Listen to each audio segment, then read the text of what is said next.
Ladies love the skin. Ow. Bring it a little bit closer. The good skin, that is.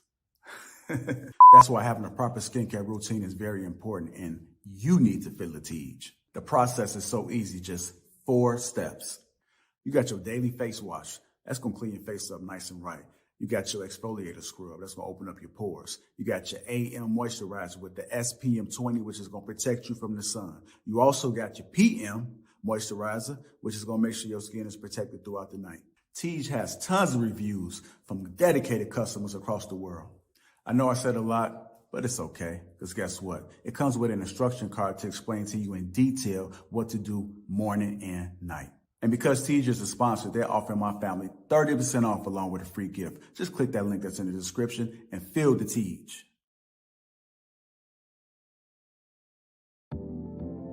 Maintaining your beard isn't just style, it's self-respect. A well-grown beard boosts confidence and leaves a lasting impression. Elevate your look. Embrace the importance of beard care today.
It's go time.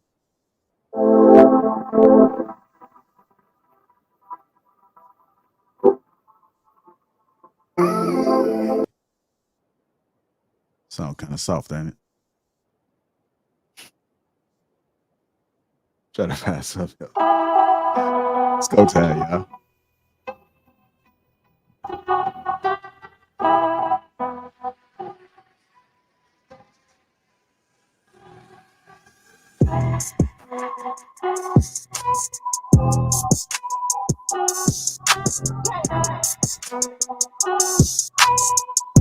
What's going on, family? Welcome to King Talk. We're going to introduce the crew. We got Mr. Marcus White, James, Chicago Rilla, B. Madden, Sweeney, me, Nelson, me, myself, Lapeef JR. Welcome to King Talk and Lapeef Network. What's going on, family? What's going on? How y'all doing?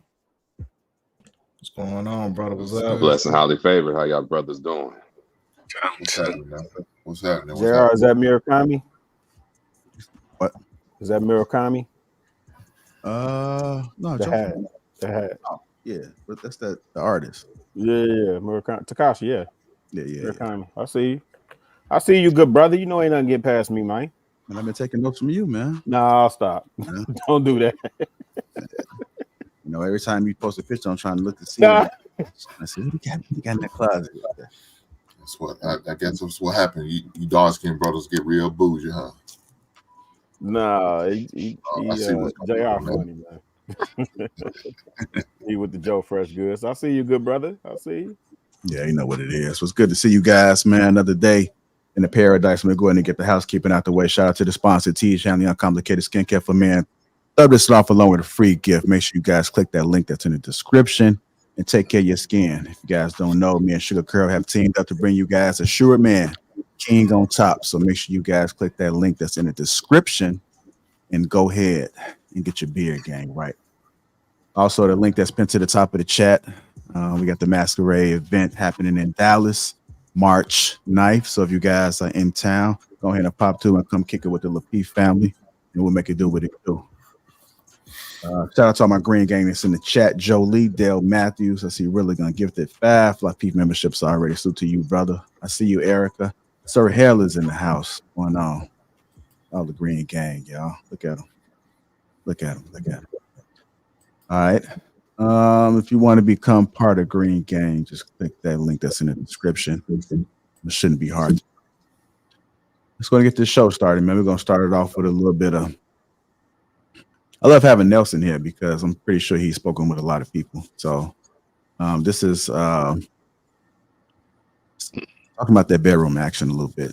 Sorry, Rilla. No, but it is a reality. Let's not act like that's not part of what happens every day, right? Along with conversations, sex, work, all that good stuff, man. Not sex work, but sex and work. I want to get it twisted, man. People try to twist the words. They talking about sex work on the Lapeef Network over there. So. Damn. We done did it. Yeah. I can't believe it, Jesus. I can't believe it, Jesus. Yeah, we took it there. Should be pulling up, man. I know he had a little situation, so it should be pulling up. But we're going to get this video queued up. Y'all good? Y'all ready? Yeah, let's get it. Let's rock out. All right, let me go ahead and cue this up. I'm going to play this one first. another concern I hear a lot from the males that I counsel is my wife doesn't initiate, my girlfriend don't initiate, she must not even want sex. Women want sex as much as men. Research shows that, statistics shows that.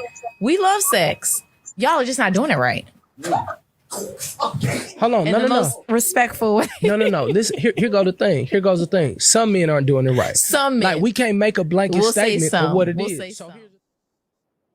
Let's go and get into it, man. You're talking about men aren't doing it right. Men aren't doing it right. I'm going to start with you, Nelson, first on this. Have you had any people come in there and speak with you about this situation? What are your thoughts about it? What can you add to it? Yes, I mean, there's truth to what she's saying. Like, the funny thing is, it kind of boils down to communication. Like, for some reason, I feel like when it's women that feel like they aren't being, pleased or pleasured the right way, they typically don't speak up about it.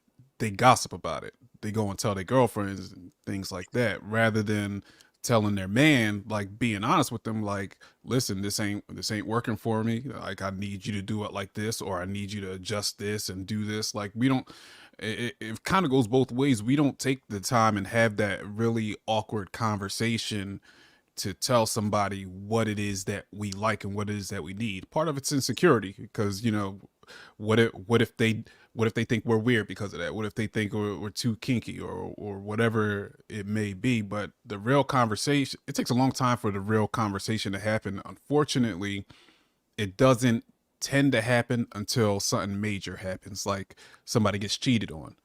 And now when you're trying to unpack all the reasons why this person stepped out, now that starts to come into play. Well, you wasn't doing this right. I didn't feel like I can go to you and tell you this. Like, so, she's got a point, but it definitely goes both ways. All right, James, what are your thoughts about men not doing it right, man? What she had to say? Man, honestly, this is why a lot of guys preach with the low body count, because if they have a reference point to go back to, you're not doing it right, that means somebody else did, so. And then she made the point to say that women want it just as much as men, right? And then she said they don't initiate it because they don't want it. If a guy, I don't care how bad the sex is, we're going for it regardless. So if they want it just as much as we do, why are they not putting as much effort? So I think it's kind of like confusing what she's kind of saying. I get that women have their preferences of how they want it and they trying to get off, and I get it. But I think the reasons she gave for it, I think is kind of off. And I think in order to have a good conversation about it, we got to get down to the actual reason of what's going on. So that's my kind of take on it. All right, go ahead, Marcus. Men aren't doing it right. So I think what she said was wrong. I would venture to say women want sex more than men. And I think and if you having an issue with that, I can explain why what Nelson said was exactly spot on, because it boiled down to communication. Shout out to Venus. The other day she had a show talking about BDSM, right? And one of the things that Lexi was talking about on there was the art of how her master was speaking with her, and they had everything clearly defined in what she was calling a contract. And within that community, one of the things they do extremely well is define boundaries and express all the things that you like sexually. So it's nothing really taboo that's off the table. And you can really dissect it and go in and say, hey, this is a hard no for me. This is a yes for me. But it requires maturity within a conversation. And for you to be able to be open and honest. I always say you got to be open and honest. You got to be able to do that. It's not just for your conscience. It's also for that relationship. If you able to have open communication, she'll probably be wet all day and you will be trying to come on, chill. I got just chill right now.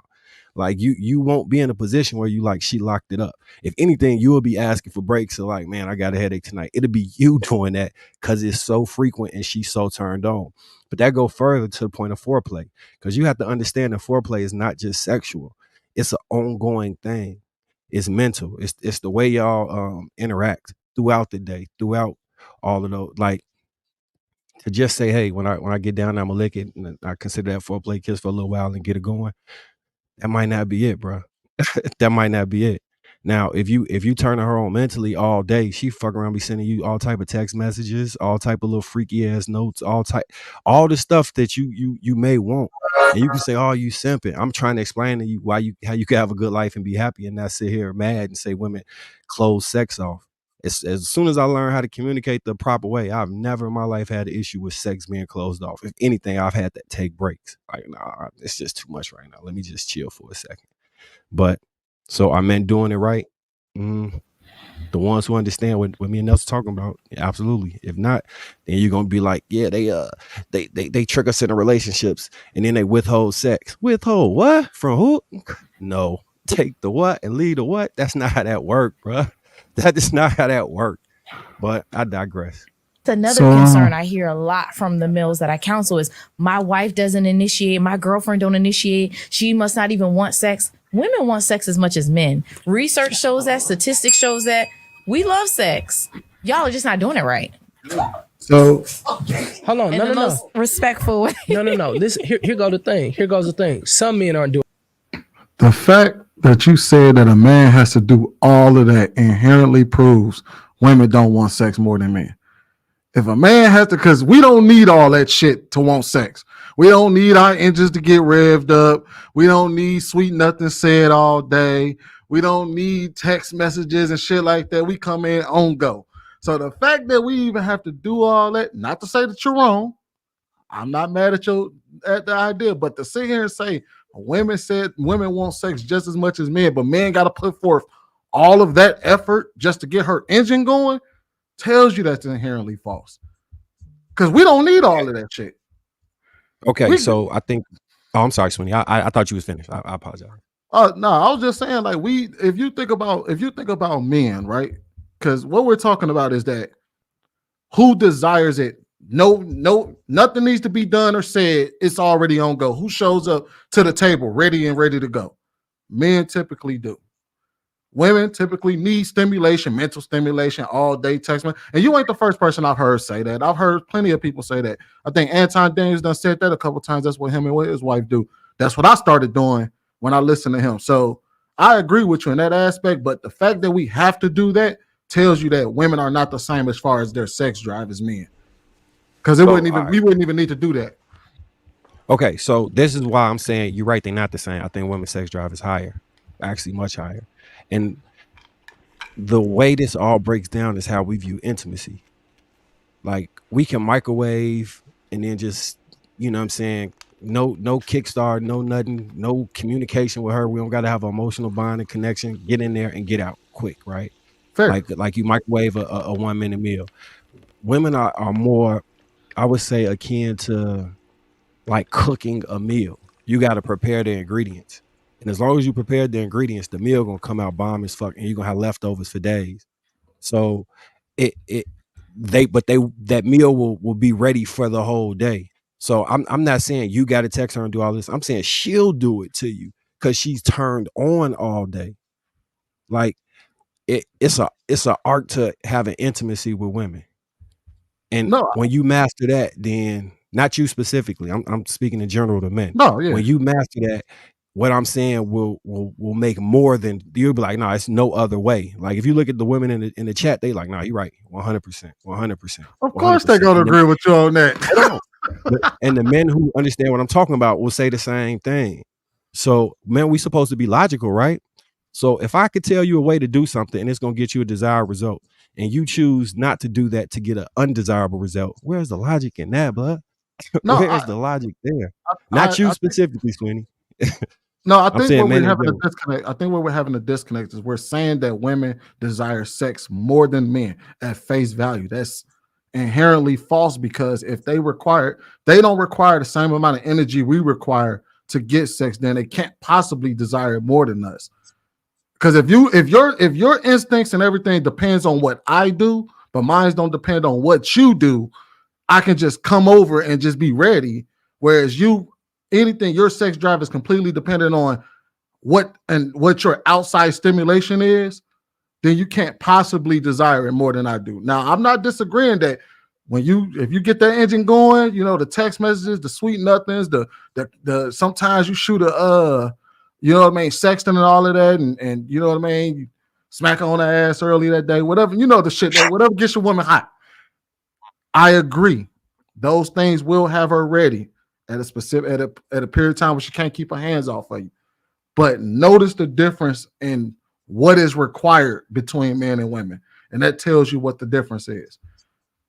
The reason I'm explaining it like I use the microwavable food and the home cooked meal as an example is because you could be hungry both ways, right?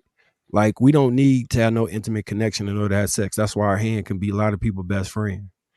Theirs can too, but it's in a different way. Like the reason I'm saying more is because they'll want it more often than you can possibly try and give it if you've done the other thing. So when I'm equating more as if it was a bucket. So men might want sex 3-4 times a day, max 5 times. I'm gonna go hot 6. A woman might want a sexual action with you all day, and it come down to how we define intimacy. And we looking at intimacy as just sticking it in when they see intimacy as something completely other than just the act of penetration. And they want that more than anything. So that's why I'm saying that they want sex, or they want, you know what I'm saying? They sex drive is higher. After the engine's already going. Okay, after you started the car. After you done hit the gas 3 or 4 times, done jiggled the handle, done wiggled the key, done slapped the back of the then all of a sudden she can go. But before that, nah. You got to do a whole lot. Like, so the way we connect is just going inside. What they need for connection isn't physical, is what I'm trying to explain. And then it leads to insatiable physicalness. You get what I'm saying? That's why I'm equating it like that. Yeah. Now, if the question is who ready for sex faster, okay, man. If the question is who can have the most random, non-intimate sex, man. So would you say that want more sex? I'm gonna say women. Would you say that it's not necessarily sex, but when men desire sex more, but women desire intimacy more? And I think that'd be a fair statement. Yeah, I go with that. Because they equate intimacy to sex. If that's why I'm getting okay. Yeah, we on the same page. Some other gentlemen involved. Go ahead, Hank. What you got on this, brother? Man, I seem like my man Sweeney want that lazy sex. God damn. Why it gotta be me? I'm just speaking facts over here. Well, said it. I'm just trying to figure out. Ain't why it gotta be me? I got you, Sweeney. Don't worry, Sweeney. I got you. Look here, ain't nothing wrong with it. Sometime, you know, when you trying to, you know, you're tired, but you still ready. You want to get a quick one. I understand that. I do. I promise you, I do. But then there's times, you know, you don't mind putting a little work because you like it too. You don't mind putting that little work in. You understand what I'm saying? Look here, man. Look. I have no problem with telling my lady what I like, what I don't like, what I want her to do, what I don't want to do. I don't understand that. If you're gonna be there, sit there dissatisfied, that's on you, man. Closed mouth don't get fed. I don't understand that. Now my lady know I don't mind eating her booty hole out. She know that.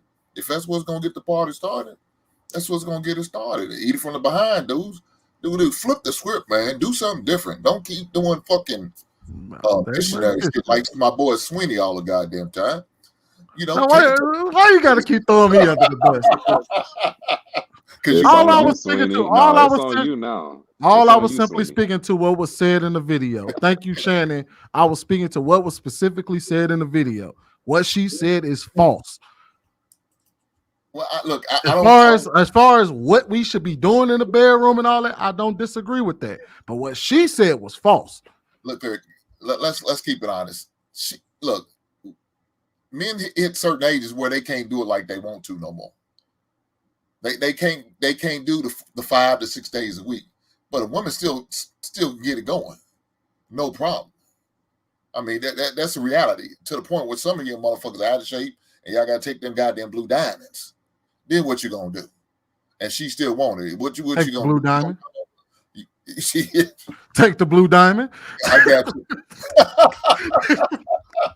What are we talking about here? Take the blue diamond.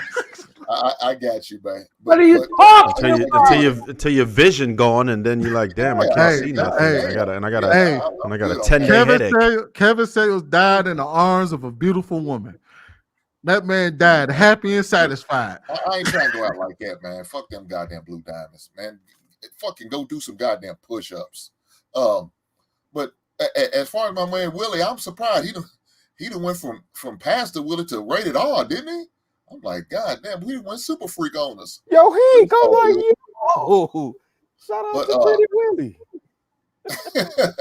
But I don't know, man. I mean, it depends on how you looking at it, man. I mean, I'm thinking like long haul. Like I say, men's gonna get to a certain age. It's just the desire is just not there no more, and that woman's gonna still want to do it. So, are they ready on a regular basis most of the time? I could probably say yeah. If you look at through a period of time, now you catching us, 1 through maybe 50. Yeah, I mean, yeah, we got her. But she get to that 55 mark, and now we went from 5 days a week. Now we down to about 2, and she's still rolling for 5. What's going to happen? I know we ain't ready to tap out, and I know y'all don't want to supplement the ass. It is what it is, though. Before I go to the next person, I just want to just play the video that's part of it too, and then we can still continue both of the conversation. Usually, what the man asks the woman. When it comes to sex, usually you guys will show us that you want sex, not the other way around. And so what happens is we get used to that, and then we expect you guys to do it all the time. But then once you get in a relationship, once you're going through the motions in a relationship, it starts to get repetitive. Yeah. And so you're kind of like, okay, now I want her to take the lead, but then we're not used to taking the lead. So we're shy. We feel maybe just not as confident in the bedroom. So what I tell women is taking initiative can be baby steps, right? Yeah. So maybe the first thing is wearing some lingerie. So if you're walking around the house wearing lingerie or butt naked, your man is visual. He's clearly going to start initiating. But that's kind of like you initiating because you started the process because he's exactly your visual creatures. See, now that's more honest. Well, sweetie, let me ask you this: Are you against lingerie because they wasted money? Because absolutely not. Absolutely not. I love lingerie. Oh, I love it. As a matter of fact, I told my wife that. I said, look, the fastest way to let me know you won't go without having to physically touch me is walk past me in some lingerie. All you have to do. I love lingerie. So yeah, I'm a fan of it. Love the lingerie. All right, shout out to the black fishnet pantyhose. Go ahead, B Madden. Yeah, so that first part of the segment, I totally disagree with what she was saying. I didn't agree with the fact that men just aren't doing it right and all that. I don't agree with that. Clearly, he had to do something right to land you and to get you and to put a ring on it. So I don't agree with that. Now, the level of intimacy might be a little off. Over time, over the years they've been together, maybe the intimacy isn't the same. Maybe he hasn't been, keeping everything simmering and hot and ready and whatnot for her mentally and emotionally. But I didn't agree with what she said. Now, the second portion that you just played, JR, I agree 100%. A lot of women aren't used to taking initiative. So they have to, there's a little bit of baby steps there. It's a little bit of shyness going on, which I don't know why.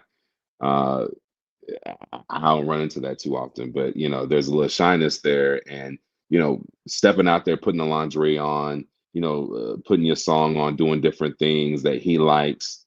I think is taking that initiative, is taking that first step to let him know, like, hey, you know what time it is. Hey, big boy, you know what time it is.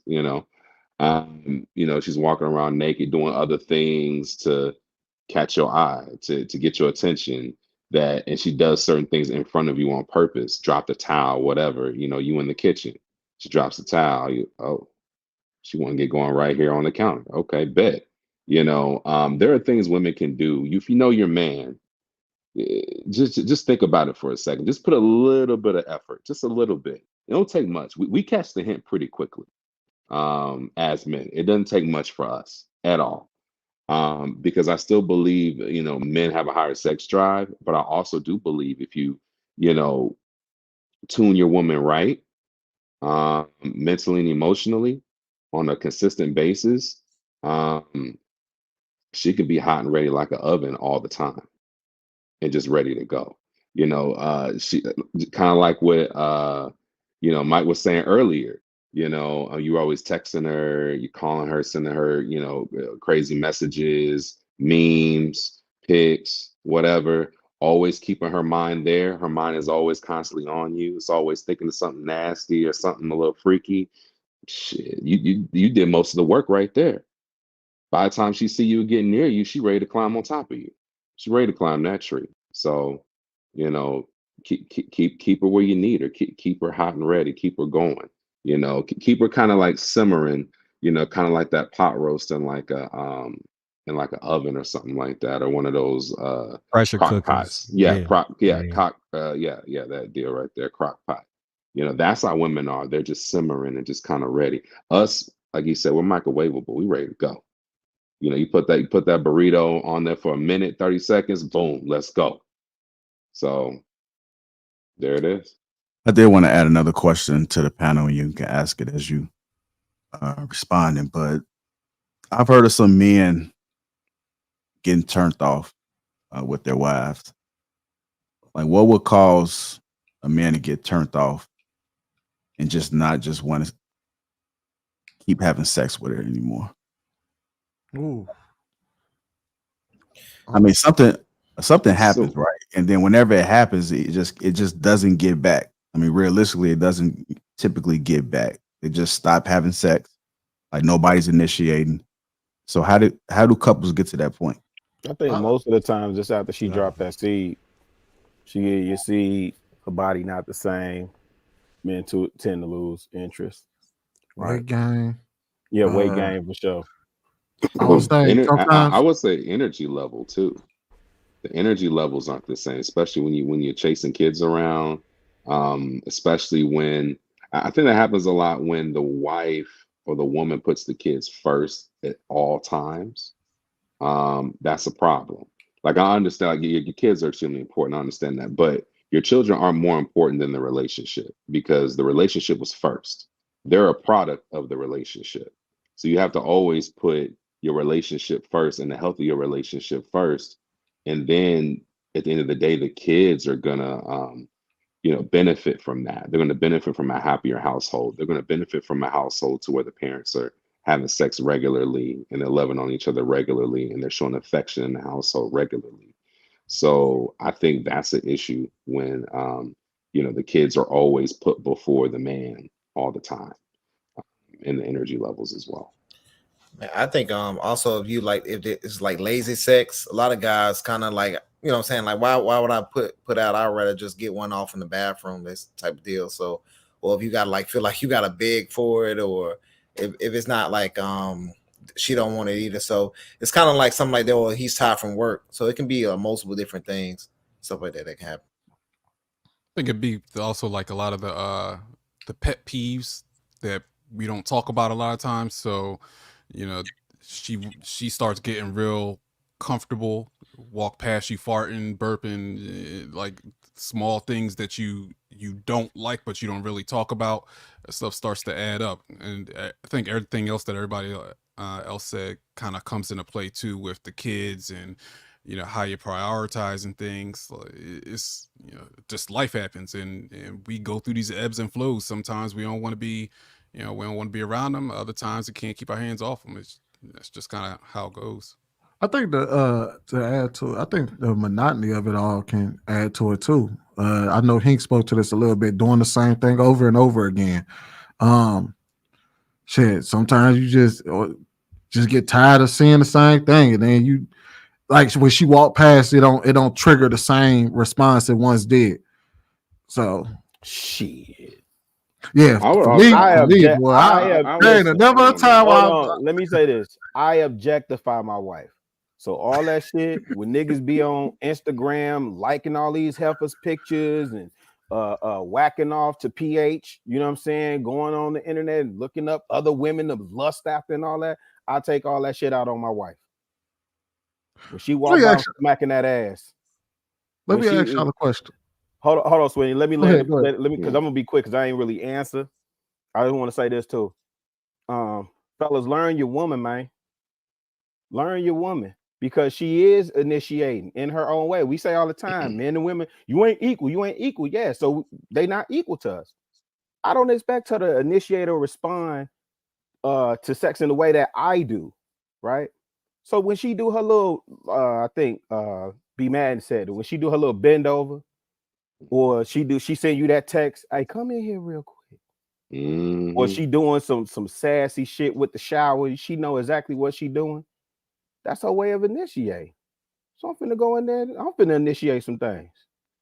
But go ahead, Sweeney. Go ahead, Sweeney. Hey, that's a little personal. But so I'm sure we've all done received shit from our women, right? We done recorded a video or two, shit like that, right? Hey, y'all ever you know, to like the pictures that she sent you and shit like that? Y'all know what I'm getting at, man. You talking about rub the genie out the bottle? Yeah, you ever rub one out to like So you you talking about beating your meat off to the pictures your old lady sent you? Yeah. Say it, motherfucker. What the fuck are you? I'm just saying, man. I'm just saying, man. You don't know what the hell I was asking. Why didn't you just answer the question? Hank eating it from the bike. You know Hank doing it. Space. Just say it, Sweeney. See, say it with the chest. Sweeney, you're an example of a lot of guys who are scared to fucking say the words. Talk, motherfucker. Nigga, man, we online, man. You know, certain shit get flagged. Certain shit get flagged. Then y'all start getting bashful. Niggas start blushing and shit. So I was just trying to. I'm just trying to ease it on y'all. Oh hell yeah, man. We all men up here. I'm sorry. Let's say first off, this nigga said bashful. Like, come on, man. Come on, Sweeney. This nigga say niggas get. As soon as I said niggas started scratching their head and shit, looking away from the camera. We all black. Ain't nobody blushing up here. Shit, nice. How you ever beat your dick? How you ever beat your dick to your wife's pictures? No, I ain't married, so no. Run over. What? Look, Yeah, I don't rub shit out though. My wife's picture, she right there. Kosher. Look here, man. Have your man. Look, my lady likes to come to bed. That's how she sleeps. That's always ready time for me. Oh my god. That's always ready time. That's real. Look at his face, what man. made me ask the question though was because Chicago really did say something that was kind of dope. He said he objectified his woman, and he compared it to like dudes whacking off. No, he compared it to like dudes whacking off to, you know what I mean? And I just thought like, because that's how I view my wife. Like I can legitimately beat off to my wife's pictures. I don't actually necessarily need to go to porn because that's how, like, my wife is that fine to me that I can jack off to her pictures. I got you. That's what I'm asking. Hey, more love to you. Hey, more power to you, Sweeney. More power right to you. there. Why you need to do all that? She was always right there. Who said she was right there at the time? To save your little ammo for when she gets there. Yeah, I can roll one out then, and I can roll one out later, and then I can still be ready. That's ain't we men here? Man, you supposed to objectify your woman, man. I got you, man. That woman's supposed to have everything you need. Man, you devour her, man. You look her. I don't think y'all understand. Hank, we know you devouring the dog. dog. Man, I'm pulling out from the rooter to the tutor. Man, the Hank out here talking like he eat ankles, man. This nigga just hit ankle bones. He already eating all the groceries already. I'm talking about. I'm sucking toes, booty hole. Everything gets touched. Look. He licking elbows. That's why he got the strongest beard in the room. He got the strongest beard in the room. He catching everything. Get you some natural honey and some sprinkles, and you put that on her. He said the ankle bone connected to the foot bone. Oh man! Hey, y'all ever see y'all? You watch her masturbate. You do all of that shit. Tell her to masturbate in front of you. Y'all ever seen that picture when people be putting their arms like this and it look like an ass? You better be looking those. Look, we play games. Who gonna get it off first? Man, you gotta keep it fresh. She gonna bust one first of me. I'm jacking off in front of her. She masturbating in front of me. Yes. Get it in. Like he talking like he can't jack off to the pictures, man. Come on, man. You doing all that? You draw the line at pictures? I'm doing it, but Sweeney, she's right there. He right though. She looking at me beat off. We seeing who gonna get it off first. You gotta turn your woman out, man. You got to. Man. You got to turn the light skin organization. We gotta have a meeting tomorrow. No, James, no, for real. You gotta turn your woman out. They She right. gotta be I'm not like programmed and I agree. aligned to you and all her freaky fantasies and all that shit. You Y'all gotta know be why they act that like one. they scared down. Don't get scared You of gotta talking be. back. Ain't right. Look, this, if y'all nervous about like getting into these little situations, you can put Pornhub on and then y'all can watch the video and then role play the video. You can look up like the basics of BDSM and try some of that stuff. It's so many different things you can explore that can make it interesting to the point you could curate the specific type of sex you want. Even even if it's something you never tried before, just keep trying until you find exactly what worked for y'all. But you gotta think, you see this person naked in their rawest sense, physically and emotionally, right? So you should be able to have a conversation with them where you can explain what it is that you desire. And what I know about women is when you manage to get to a point where she feel like she can just show her bare soul to you, there is not a thing you can't ask her for. I mean, not a thing. She'll have the body for you. She gonna do anything you need. Like, they really gonna be there, but you got to get to the point where y'all open up together, where she'll open up to you. You know what I'm saying? Shit, seeing each other naked is half the battle. Once she done saw you and she accepts you, shit, you already made it past half the battle. You should be able to, because a lot of motherfuckers nervous upon, you know what I mean? Oh man, I don't know how she gonna see me. Once you get her naked, you get naked in front of her, that's half the battle right there. Now you got to do the rest of the shit. Well, you got to keep the lights on. Yeah, you somebody like to turn the lights off. I want all them lights on. I want to see everything. Shit. Now y'all finna get JR throwing out his damn suggestions. I gotta see all the hidden lights. I gotta see it all. Turn the lights on. Leave them on. Look, she say the lights in my eye. Hey, you want to watch it go in and out. Hey Now man, your you gotta niggas turn start that ring talking light about mirrors on. on the JR, ceiling. you gotta turn that ring light on. See everything. Cover her face up if the light's too bright.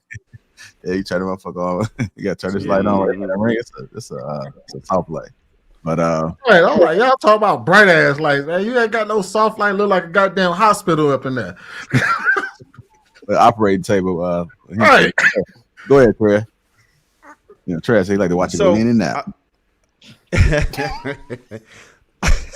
Yo.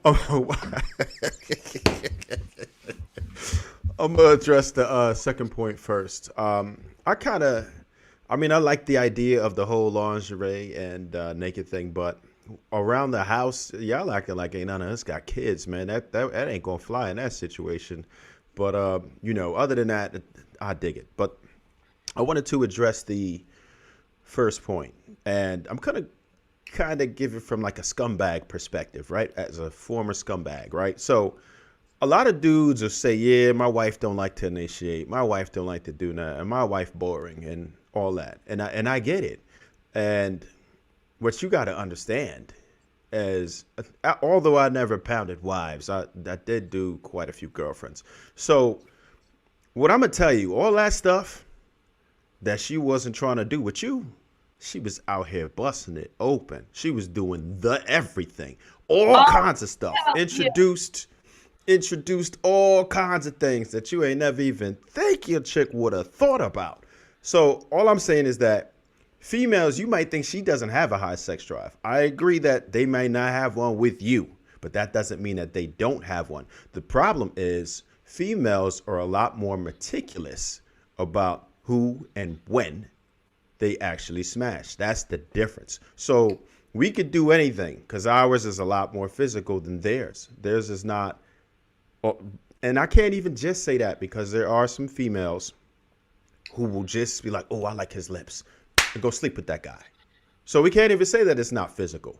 It's just that woman has to be very interested in you for whatever reasons, right? Different women are turned on by different things. Some are physically like, damn, he jacked, I like his body. Damn, he's sexy, or he just got sex appeal. It's just something about him. Or just, I like the way he talk. I like his deep voice, right? I like the fact that he getting money. Money turn me on. So females find a whole bunch of different ways to be creative and say, look, I like this guy for this particular reason. If you're not her thing, then you're not her thing. And sometimes you might be what she was attracted to initially. But once you start doing grown-up things, you have to make special efforts to do it. Because when you're paying bills with somebody, when you're raising kids with somebody, when you're doing all the not so fun things, dating is cool because all y'all doing is going out, you courting her, y'all enjoying yourselves. But when you have to do those grown up things and then y'all have disagreements and fallouts, it's a lot more difficult to come back to that. And because sometimes you're not going to be that friendly, that energy is not going to be there. So you have to find more creative ways to turn her on. And Chicago Rilla said it. You have to learn your woman. You got to know what it takes to actually turn her on and make her want to be motivated to be with you in the first place. So it does take more effort as men. It is what it is. It's a bad thing. I don't like it. I feel like, once you married, hey man, you cut me off from everybody else in the world, like at least, But listen, females are just picky about it. That's just what we have to understand, and we have to figure out what it is that makes her tick, and then you'll be a happier camper for it. All right. Want to say something, man? No, I agree with Trevor 1,000%. I mean, in other words, he's basically saying, if, like he said, no wives but girlfriends. He's like, hey, if she's not doing it with you, she's definitely gonna do it with a nigga like me. So you better figure it out. You better figure it the fuck out. Whatever she into, whatever she like, you better figure out that. What was Mike saying? The turn something on and role play or something. But you better figure out some new positions. You better get some Kama Sutra books. You better do something, because if she ain't doing it with you, she's doing it with somebody, or she's already done it with somebody before, and she's waiting on you to step your game up. Because it's a whole other thing when you're paying bills with somebody. It's like Trev said. So you got to bring that stuff back to a place where y'all were when y'all was dating, and everything was easy and fun, and y'all just didn't being freaky deaky all the time. Because if she's not in that mode, and she ain't been in that mode in a while, it's a tough spot to be in. I'm leave it at that. The other thing you got to keep in mind at all times is, remember, women get judged more for sex, right? So a lot of times it's harder for them to open up and honestly talk about sex. They may have a fantasy and feel like if you're an extremely judgmental man, they won't tell you what it is because they feel that it's gonna hurt the relationship more than she actually wants to fulfill that fantasy. So you create a void within her by doing that. You got to figure out how to create a no judgment free zone when it come to doing this stuff. The taboos that revolve around sex, or that are involved in sex, or even the way you speak about something that's not with y'all, like, I can't believe she let him hit her from the back that way. Whatever that is, if you make statements like that, you're subconsciously planting ideas in your woman brain that you're gonna judge her sexually for the things she do, and her desires and fantasies she'll keep to herself because she don't feel comfortable letting that shit out with you. I know we always say that this is why I'm a proponent for men having experience with women before they end and get in a relationship, because somebody usually is going to be a teacher to the least experienced person, and couple that with the fact that she may not feel comfortable discussing her fantasies with you, that could be a recipe for disaster sexually, because she knows what to do and how to do it, but does not want to hear you say where you get that from, or who you learn that from. And now she got to go into this explanation, and depending on the type of person you are, if you extremely judgmental, you might even start fighting with her about it. You might even want to leave her behind it. Who knows? You know what I'm saying? So you got to figure out ways to communicate that in a way where you're not casting aspersion and judgment on her. That's one of the biggest things. Some men, I think, that they haven't been that sexually experienced may be real hesitant to dive into some of these conversations or do some of that stuff because you're not quite secure in how sex goes. Or like I heard a girl tell me she dated a guy that wouldn't let her get him head because he thought that was nasty. And she was debating on whether or not she could live the rest of her life in a relationship where she couldn't explore sexually. And she was debating because she thought about actually staying within that relationship. Like, I know we don't function that way, but it's a lot of women who do. You have to get away from being extremely judgmental. Like, that shit ain't gonna get you on. It's not gonna help you at all. I'm so glad you brought that up, just simply because that's one of the first things I do when I'm dating anybody is create a safe space. You literally have to, because then it's a safe space for you to really talk about who you really are and who she really is. and what you're really into and what she's really into before you guys even pop anything off or do anything. You were already low key setting expectations on, you know, what you're comfortable with, what she's comfortable with, what you want to do, and what she wants to do, which in turn, you know, leads it down a easier path to get to where you're both trying to go. So if she feels as though you're gonna judge her, or you're gonna feel away, or you're gonna be in your feelings about some shit, then keep it a bang. She can never truly be herself with you. She can never truly be comfortable. She can never really truly open up like the beautiful flower that she is in the bedroom. Keep it a bang, so bro. Fellas, you got to keep it a bang. I'm gonna keep it a bang. There's only a couple things that you're gonna bet 1,000 on being judged on. That's when you with a man.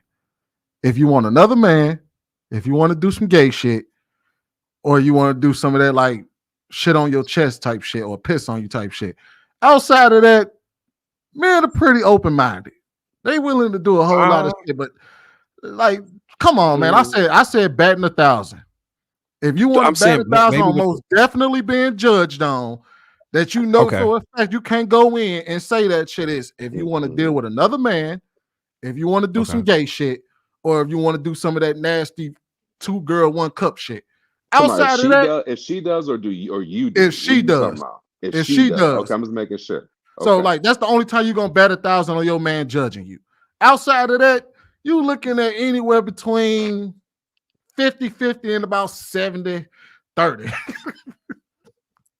I agree with the premise, Sweeney, but you underestimate the amount of judgment some that might have, bro. Yeah. Like, some of these men are cornballs, bro. Yeah, because I mean, come on, every man. For the most part, the woman that you committed to, you're looking at her angelic, demure. So you know what I'm saying? You don't want her presented in a light that diminishes her in your mind. So if she come to you, I get what Mark is saying. If she come to you initiating the smut talk, and it takes away from you smutting out, you damn, how where you, you know what I'm saying? Where you learn that from, you little slut, right? So that's the judgment piece that Mark is talking about. Then they tend to retreat. They don't open up like the lotus flower bomb. You betting that about 30 was talking about. You betting the 300 over there on that. About a 300. That's why that communication is so important. I think talking about these things in the beginning, even when you first dating, like it's important to know these types of things. You got to know what the expectations are coming into this. So I definitely don't agree with the part about like having to come in with experience, because at the end of the day, sex is a skill. And if you are open and vulnerable with each other, then you should be open to trying new things and learning each other's body. So I don't think that you need to have been around the block in order to be able to do that, especially on the woman's side. Because if a woman comes in with a lot of partners and then she's actually vulnerable with you, and you see that she done been doing stuff that you never even seen before, a lot of times men are going to start feeling insecure. So I mean, to me it all just boils down to being able to communicate and not judge anybody. Let me clean that up. I wasn't talking about her being sexually experienced at all. I was saying you as the man. Let me be real clear on that. I was talking about you, because if you go lead her like sexually, you need to kind of know what you're doing and have some confidence in the way you move. That's strictly what I was speaking to. Now, there's other ways you can get it, but it's a lot of men. Like, so when you listen to different men talk about sex on panels, you can kind of gauge where they at comfort wise by how they discuss it. Like Hink, he ain't got no reservations. He gonna go for his gusto. But I'm also sure Hink probably had a lot of sex outside, you know what I'm saying, a lot of experience to get to that point. I would consider myself in the same boat. Some other people might be like, oh no, that's nasty, or get offended by a question. And Sweeney, I know you want to believe the best, but bro, you got to think it's people out here who specifically are saying they won't date women who had sex with 2 people because they afraid of what the other 2 dudes did to her. Having that in your mind, if you approaching it with that type of mentality, you kind of doomed. You kind of doomed, bro. I think we take outliers and then we try to make them the general population. We got 9 men up here, and I can honestly say 9 out of all 9 of us, I think we're a pretty accurate representation of what men are in the world. Absolutely. And if we're not, then so none of us are an accurate representation of men. All right, what percentage of men? Yeah, if they beta sim host us, that's me. I'm representing the beta sim 65, 70 or better. No. 60, 70 or better. No. Then what are we doing? Because we're speaking for a general population that we're claiming that. Because I feel like I'm an accurate representation of the average man, of the everyday regular man. I'm an accurate representation of that. And given how I feel about sex and everything, I know without a shadow of a doubt, a lot of men probably feel the same way because I don't think I'm special. So when I say men ain't going out there, I don't think that you're batting like the idea that you're batting 1,000 to feel like that men are going to feel insecure about you introducing stuff to them outside of the parameters I just laid. I think men are a lot more open, especially to freaky shit with their women than we're giving them credit for. There's a reason why in that video she said, man, men are complaining about her not initiating. Men are complaining about, because men do want their women to do stuff like that. Men do want their women to come at them on some freaky shit. So I just don't think that men are as judgmental as we get, especially unless she's talking about doing it with somebody else, which a man will feel some type of way if she come to you and say, hey, yeah, I learned this with my last partner. Can we do that?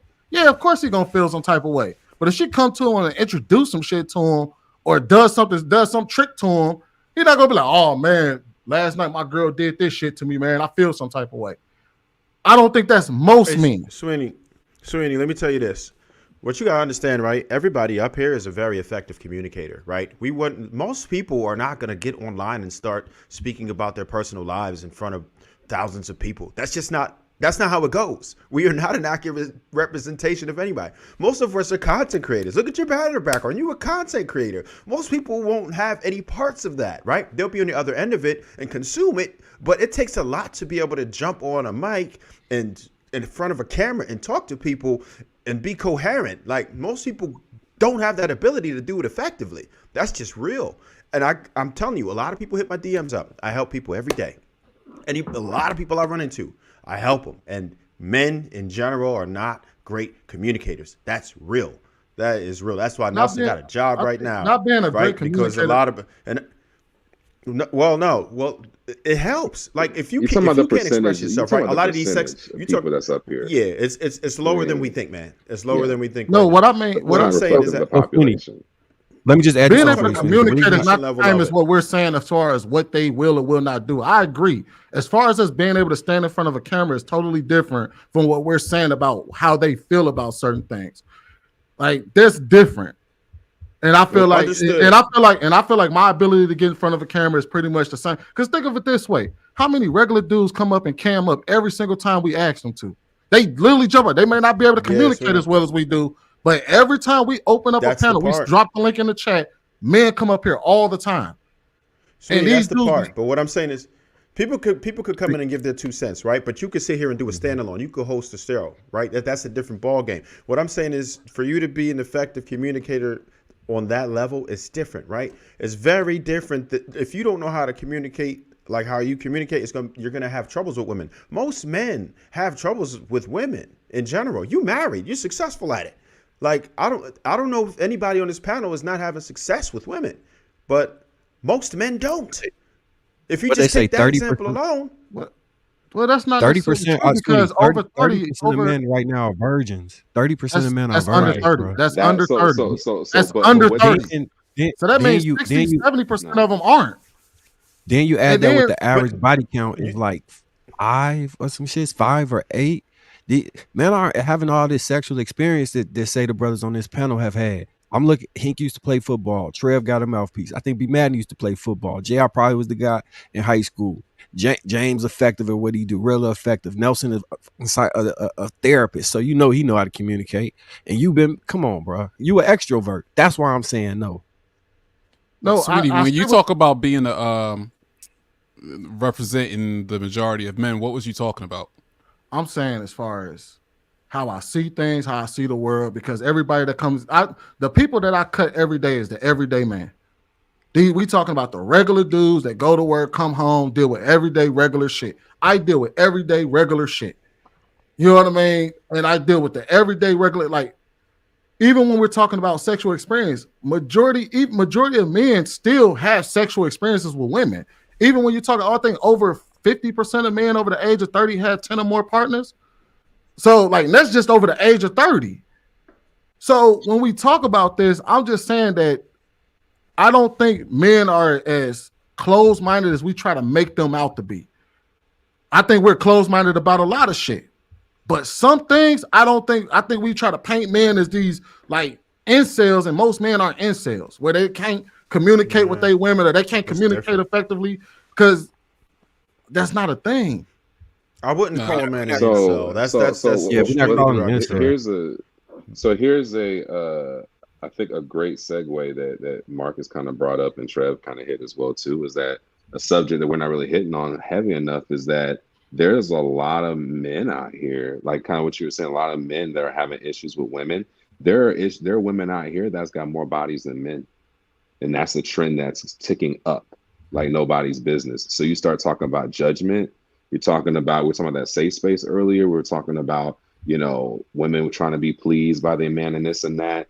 Some of these women that are taking this direction, if you look at how the culture is really pushing really heavily, social media, music, and everything else, it's pushing a culture for women to be super hyper promiscuous. I can't even say the word right now. Promiscuous. Thank you.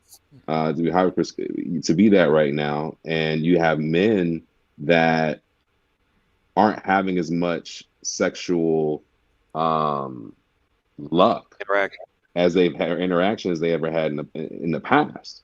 So you've got more and more men that's sitting back and they're like, wow, like she's got way more experience than I do, or wow, like how do I feel about this, or wow, I feel a little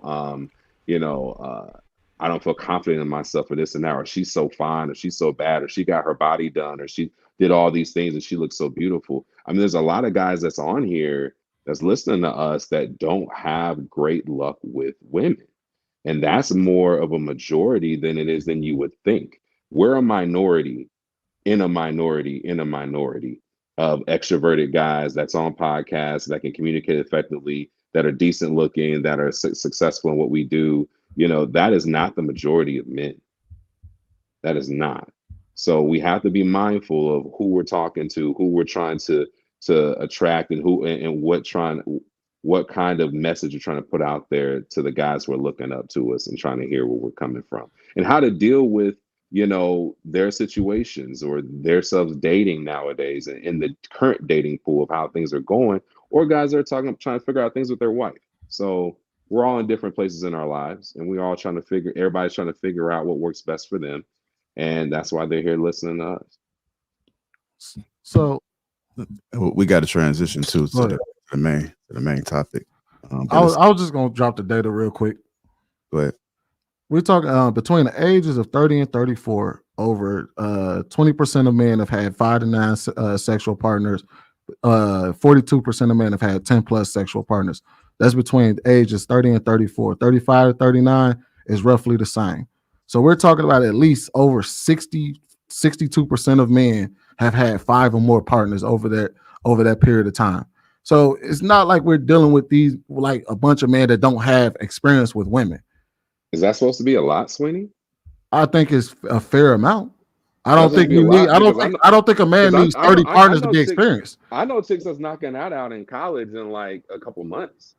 Yeah, but we're talking about. I mean, that's not. But really, like only 30% of people. Only 30% of people go to college, especially black people. Actually, it's less than that. So most of us ain't even attending college. I'm not even talking about black. I'm just talking about. I was just, because we black up here. But like even then, college is still a minority group. And then you probably an athlete too, so it's a different story. You know how the athletes get that. Yeah, if you're an athlete, you see a whole lot more than than a regular person would see. Like, you know what I mean? Because if you bet, it's a wrap. Yeah. So Sweeney, I hear that, but that even if you take that time versus their age, you're talking about like 1 a year. That's not that frequent. That's one partner a year. It's not. And I don't think we need that much experience. And what the proximity is. No, we're not saying that you need that much experience. But what we're saying is that a lot of people are just having trouble right? They're having real trouble communicating effectively, having problems with mating with their partner. You know what I mean? Those are serious issues that a lot of men deal with. A lot of men deal with that. I want you to look at the stat of Still so much sexist marriages. divorce. There's still so much divorce going on right now. Yeah, like, it's crazy. Yeah, it's an epidemic, especially in our community. What's the sexist marriage stat? What's that one, Sweeney? You said what? What's the sexless marriage stat?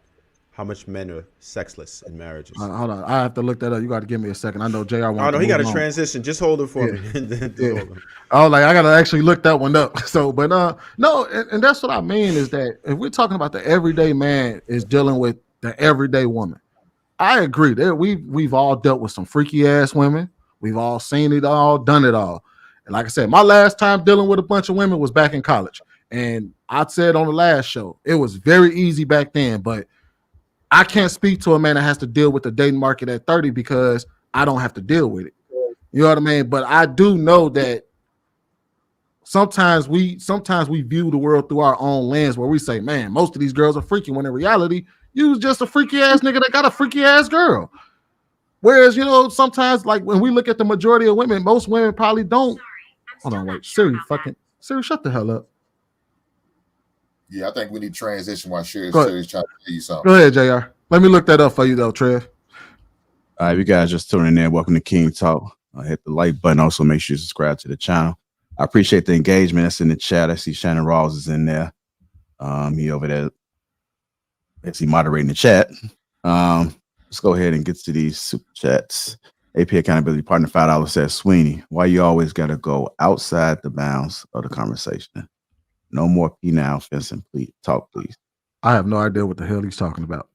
I agree with Sweeney. We are the majority, gentlemen. The representation on this panel is at least 70% representation. And lastly, AP again, $5 says the loudest voice is rarely the majority. No mistake, extrovert and counsel regular good dudes. Y'all are talking about the minority, 30% of both. Appreciate donations. Donations. I'm gonna go ahead and bring up this next topic. I'm trying to pull up something right quick. Hold on.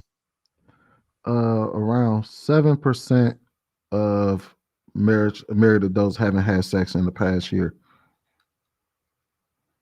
and 4% haven't had sex in the past 5 years.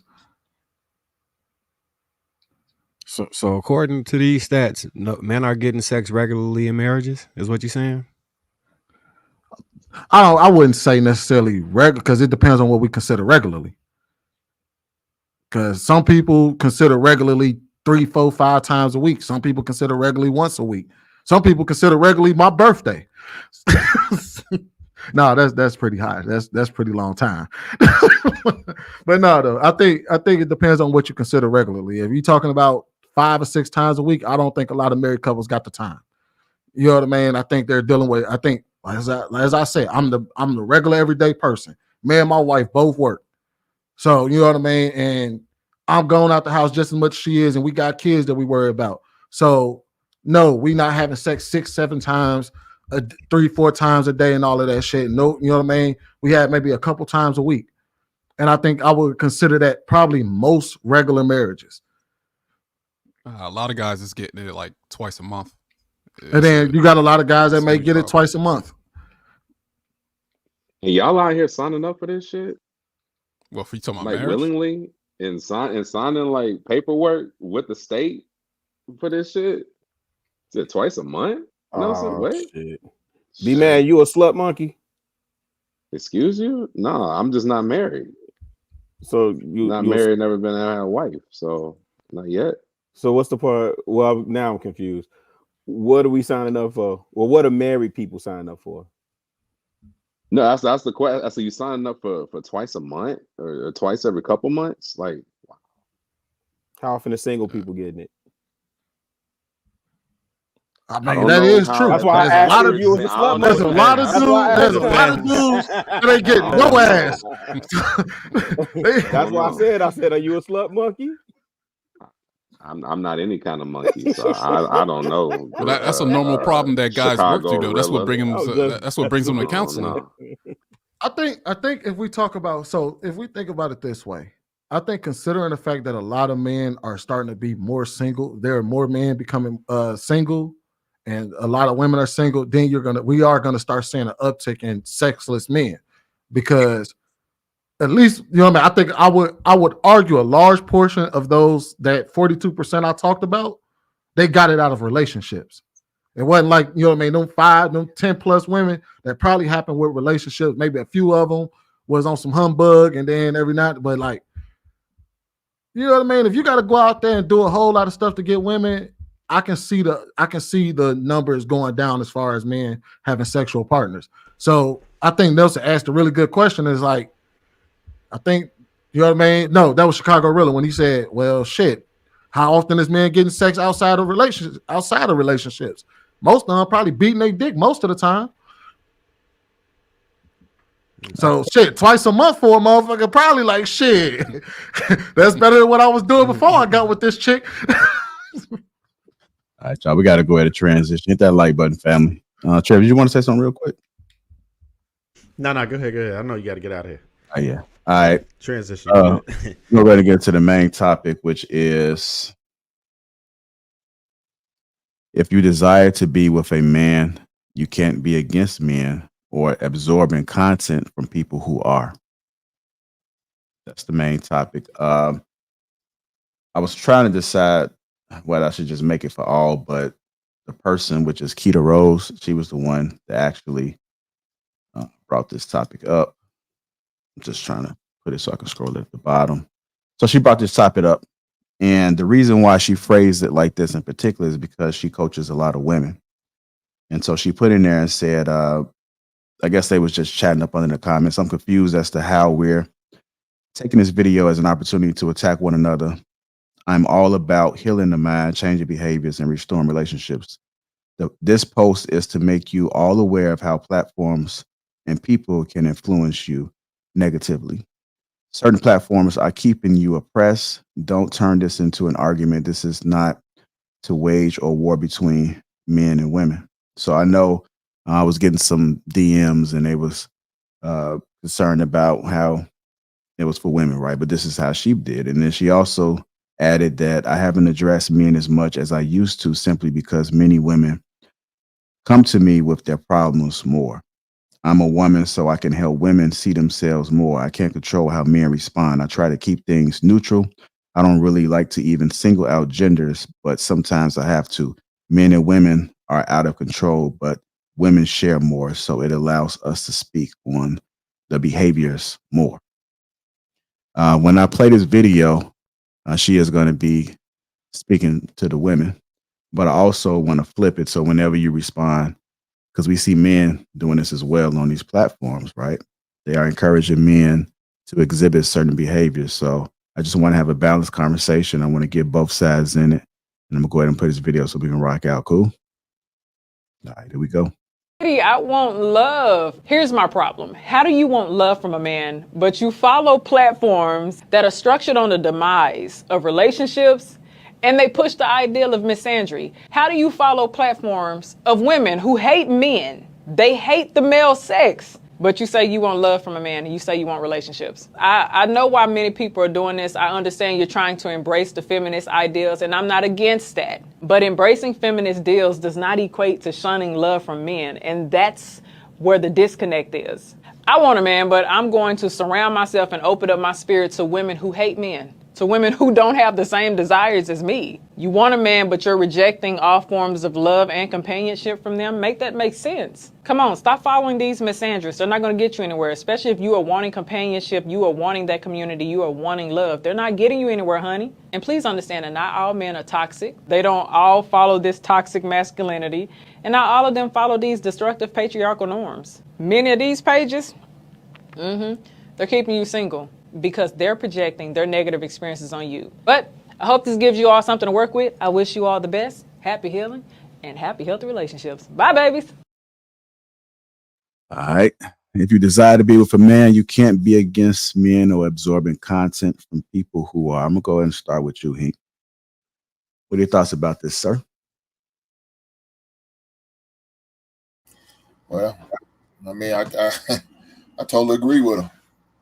I mean, you know, I don't understand why a lot of these women do that, and like she says, watch that bullshit. Now, if your ass want to be a goddamn bulldagger, I understand. Then you are in the right place. You watching the right type of material. You are involving yourself in all the right things. Y'all can go be married, little twat eaters, if that's what you want to do. So be it. But if you want a man, why would you want to watch that shit that's going to poison your mind or even poison the water you trying to drink out of? Yeah, that don't make sense to me, man. And a lot of them women who are doing that, more than likely they probably more than likely bulldaggers themselves, and they trying to draw you into the fold. Now they trying to get you in that little fraternity of girls, and now you're all clammed up and hugged up together. But in the back of your mind, you still desire of a man. But you let this other woman pull you in. Now you doing what you do now. It don't make sense, man. We seen that shit in real life, unfortunately. A woman who desired a man at one time, but all of a sudden a certain individual got a hold to her and turned her straight the fuck out. It's over for them heifers. Let them be.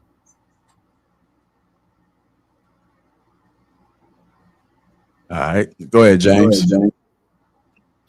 Oh man, honestly, I think both sides that they let the pride get in the way, and a lot of these conversations we could have had a lot of middle ground on, but instead of it's always a fear tactic on why I can't get married because this is going to happen. She's going to take all my money, or they're going to say they're going to cheat on me. Then you show them the stats about basically we cheating the same, and you ask guys, hey, have you ever got cheated on? A lot of guys in the room are going to say, yeah, I have. And then the women are going to say, yeah, they have too. So now but it's still going to be like, he's still going to do this. Or if you say like, hey, they're going to take all my money. All right, how much money did your ex-wife take from you? Or who do you know that got money took from? That most people are not going to be able to say that. They're just going to say something about an entertainer that it happened to, right? But we're not those people. So I think a lot of these conversations is messing up the foundation of the family, and we more focus on having the conversation rather than doing the work.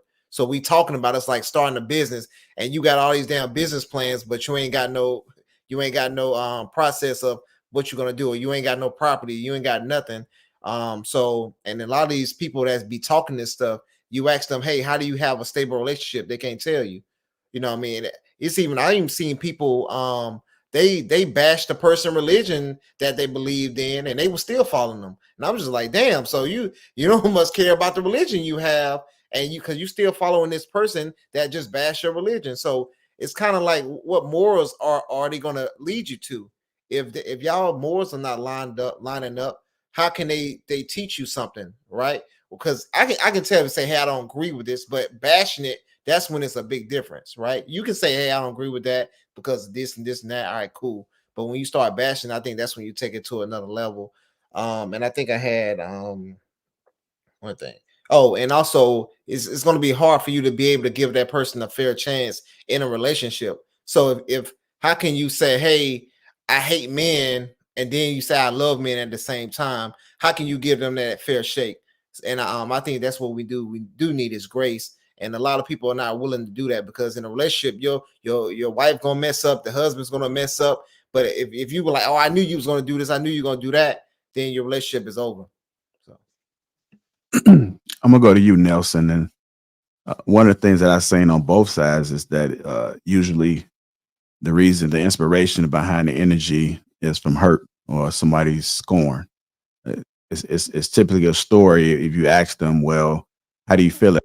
How do you feel this way? Why do you feel this way? And it's because they was hurt. They was hurt, and then now, you're seeing a different person. So I'm going to go ahead and just try to speak to that. And I've actually seen I see some men that actually hate women. Yeah, I mean honestly, I'm only saying that because I was just shocked. I was just listening, because sometimes I just peep around. I'm like, damn, I never knew this person really hate women.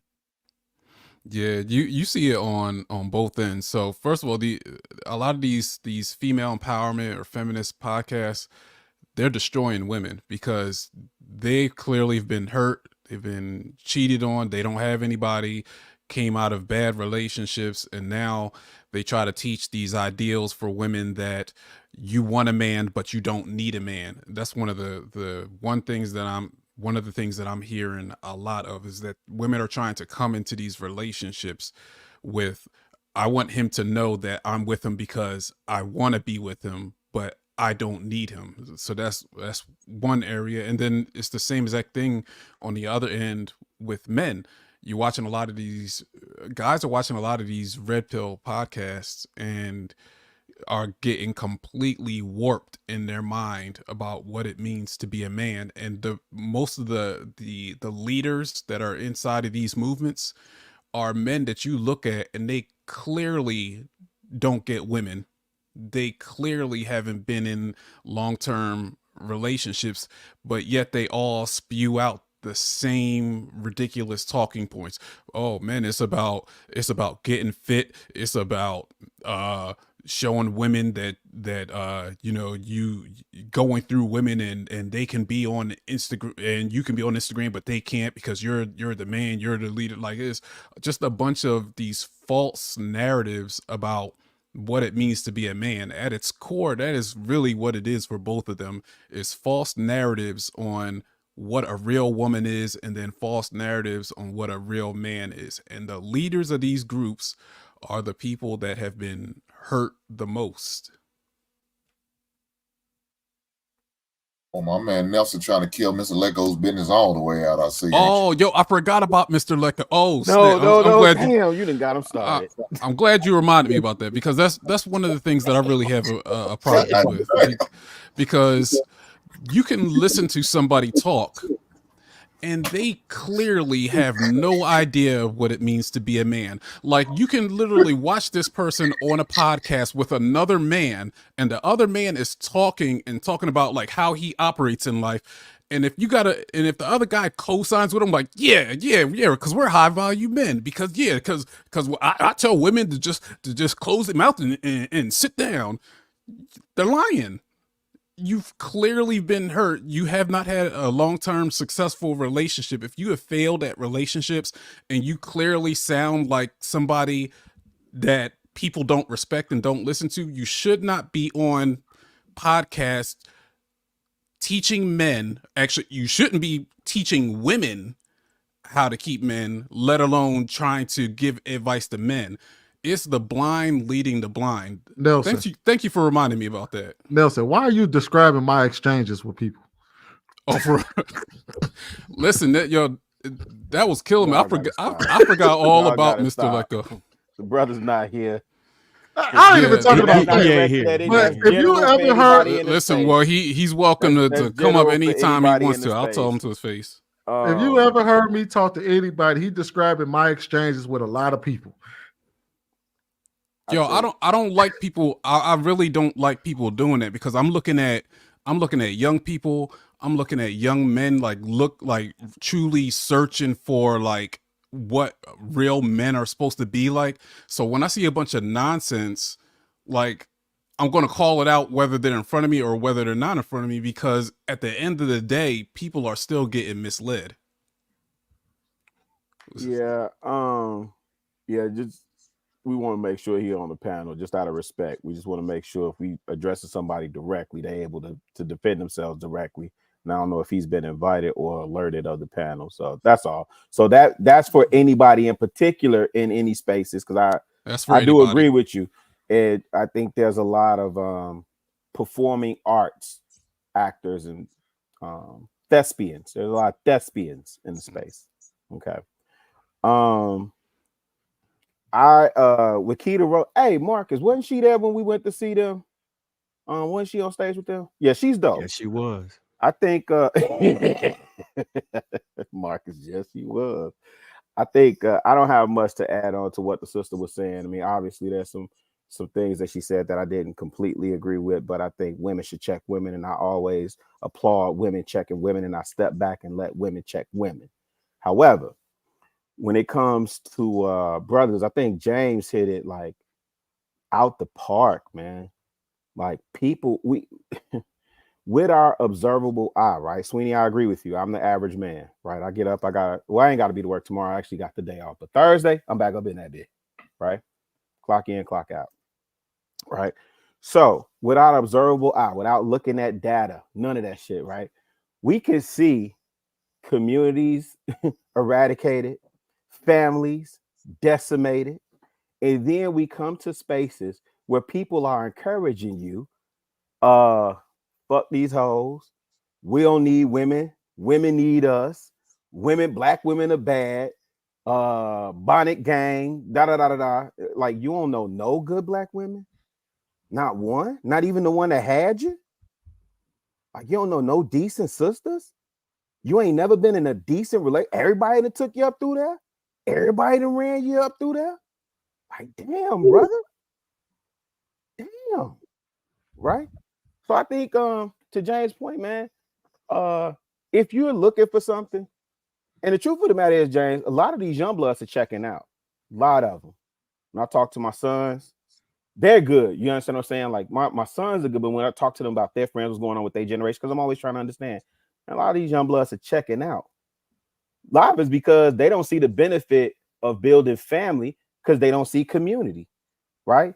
And then if you're telling me about building family and it results in me pair bonding with a woman, which includes intimacy, what Marcus was alluding to, and I could get what comes with intimacy for cheap, why I gotta commit to that when I can get the ass anyway? I can get head, I can get the ass 7 ways to Sunday, I can get her to make me a meal, send her ass home, all that, right? So as the OGs in space, and I always say this has been my new mantra, Generation X fucked up.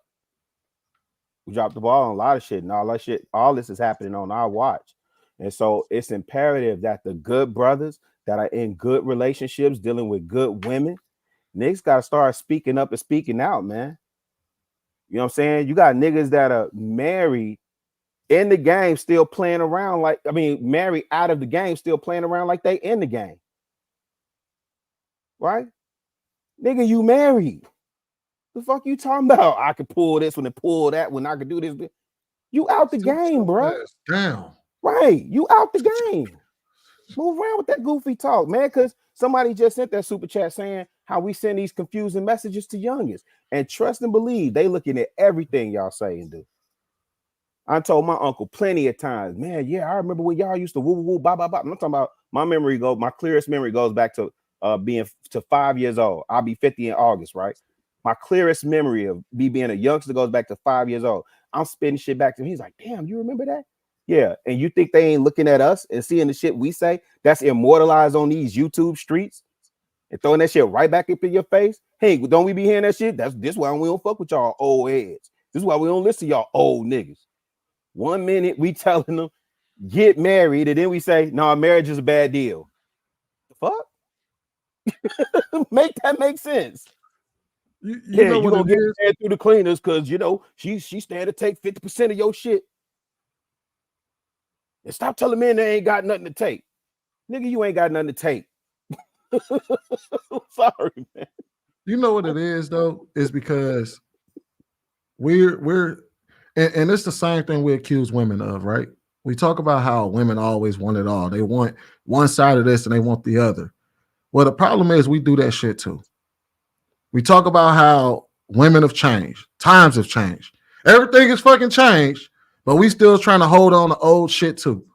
And that's why we wind up telling these dudes, like, you're going to lose half your shit. Well, nigga, if you and the chick build the shit together, there ain't nothing to lose. But if she walk away with her shit. You walk away with your shit. That's the reality. And that's how most marriages go. When I go and actually talk to real married people, my family, other married couples, and you watch them, you observe them, they align with regular shit. But then you get on these YouTube streets and it's, oh no, you got to beat your chest for the internet. You got to tell everybody how it ain't going down like this. Like, come on, bro. I get it. That may be for you, but who are you talking to? And honestly, and this is the thing, because me and Hink had this conversation on Sunday, and I wrote him in the back chat. I said, there's a reason why I was asking you those questions. Is because we're talking to a totally different group of people. And so if you telling us that this is what goes on for you, then how do you handle it? because for them it may not go the same way. And especially we see the women. The women all on the panel, we sitting there on this panel with all these women, and all these women telling you they ain't rocking with it. But we gonna tell these men you need to nail their ass to the wall. It's either your way or the highway. And you're dealing with a completely autonomous woman who lives in a totally different time from where we came from. And I ain't even saying me, because I'm a millennial. But like, we talking about a time of we don't live the same lives. They're not living the same lives. So we have to see the world through their eyes and tell them how to adjust. Yep, on these YouTube streets, it's like everybody got a 40-year pension, everybody got a multiple properties and stuff to take away. And I'm like, yo, like I've been through a divorce before. She didn't take none of my shit. So I was like, yo, like, and I made sure that I had my stuff in order, got custody of my son. So like it's all this type of stuff. If you actually just do the research behind it and make sure you putting yourself at a better situation. I'm in a way better situation than I was my first time, because I got married at 19. You know what I mean? I got married at a real young age, and I was trying to, you know what I mean, I learned a lot of bad habits from my mom and stuff like that and stuff. So I was going on with that, and then I learned better. You know what I'm saying? So from being married, you know what I mean? So a lot of this stuff is just fear mongering and oh, this is gonna happen, no, just make all right, cool. You messed up right here. You go do it better. Just like when you was a kid riding your bike, you fail. You didn't just say, all right, throw the bike away. No, you got back up, got back on the motherfucker, and then you kept going. So all right. I think it's two things that's driving this, right? One is the need to sensationalize things, right? In order for clicks and views, you have to create a sensational product, and a lot of that comes from disrespecting women or just creating viral moments. And in doing so, you may garner more support for your platform and bring people to you, but the ultimate net is a net negative, because you incentivize men to think that that's how they're supposed to behave with women. You also it's to the point now, if you're on a platform and you being neutral, they'll call you a simp. If you agree with a woman, they'll call you a simp. It could be your independent idea. They'll accuse you of simping and pandering because it's not the same idea as them. If you're not extremely far left or far right male centered, they'll call you a simp. They are demonizing these things to the point where I see married men get up on a platform and they'll speak about women as if they experiencing the hellhounds, knowing good and well you got a good wife at home and your life is great, or at least pleasing, and you won't speak to it because you don't want to be rejected by the men. You as people that stand up here and talk about all the things wrong with women when they got a woman that they can exemplify. And you could talk about the positives and then tell these brothers don't get married. And they look at you like, yeah, I ain't getting married. All the stuff you told me about women, and maybe behind the scenes or maybe on a one-on-one, you'll be like, oh, well, it ain't that bad, young blood. But you done told 7,000 people that this is what it is. And if they just take you at face value, they're going to walk away from this thinking that the women are the worst thing. They are number one. You know, what type of nigga think women is their number one enemy? That's ridiculous, bro. Wow. Like that shit is crazy at the end of the day. That shit is completely crazy, especially people that are in happy relationships. Like, how do you not want that for other people? And then it's to the point where if you go up and say you want to talk about leadership, is standing in a group of men who gonna demonize you for saying you love women and doing what's right by women and still saying that shit. Like, I don't give no fuck. Fuck is y'all talking about? My woman good to me. I love her. And simp, okay. For my wife? And I'm telling you for your benefit. On that shit, boy. For my wife? I'm a simp for my wife? I'm telling you not. It don't help me none. I'm trying to get you across the finish line so you could experience what's on the other side. And you gonna name call me. You gonna cast dispersions to me, trying to assist you to get out of this the space you in. But you will listen to the person that's gonna tell you their negative experience. It's like when I don't know if y'all ever dated a woman that didn't keep y'all personal business within the house. Like, you date a woman, y'all get into it, and then she run and go tell her family the negative. Y'all make up. You keep dating her, then she run and go tell her family the negative. When you go around the family, They don't like you, and you trying to figure out why they don't like you. It's because she let her emotions get out of control, said something about you, and maybe it was hyperbolic. It's extreme, and when you okay, and when she okay, and it don't bother her no more, that's implanted in her family mind about you. So now it's uncomfortable at Thanksgiving. We essentially are doing that with women and these young boys.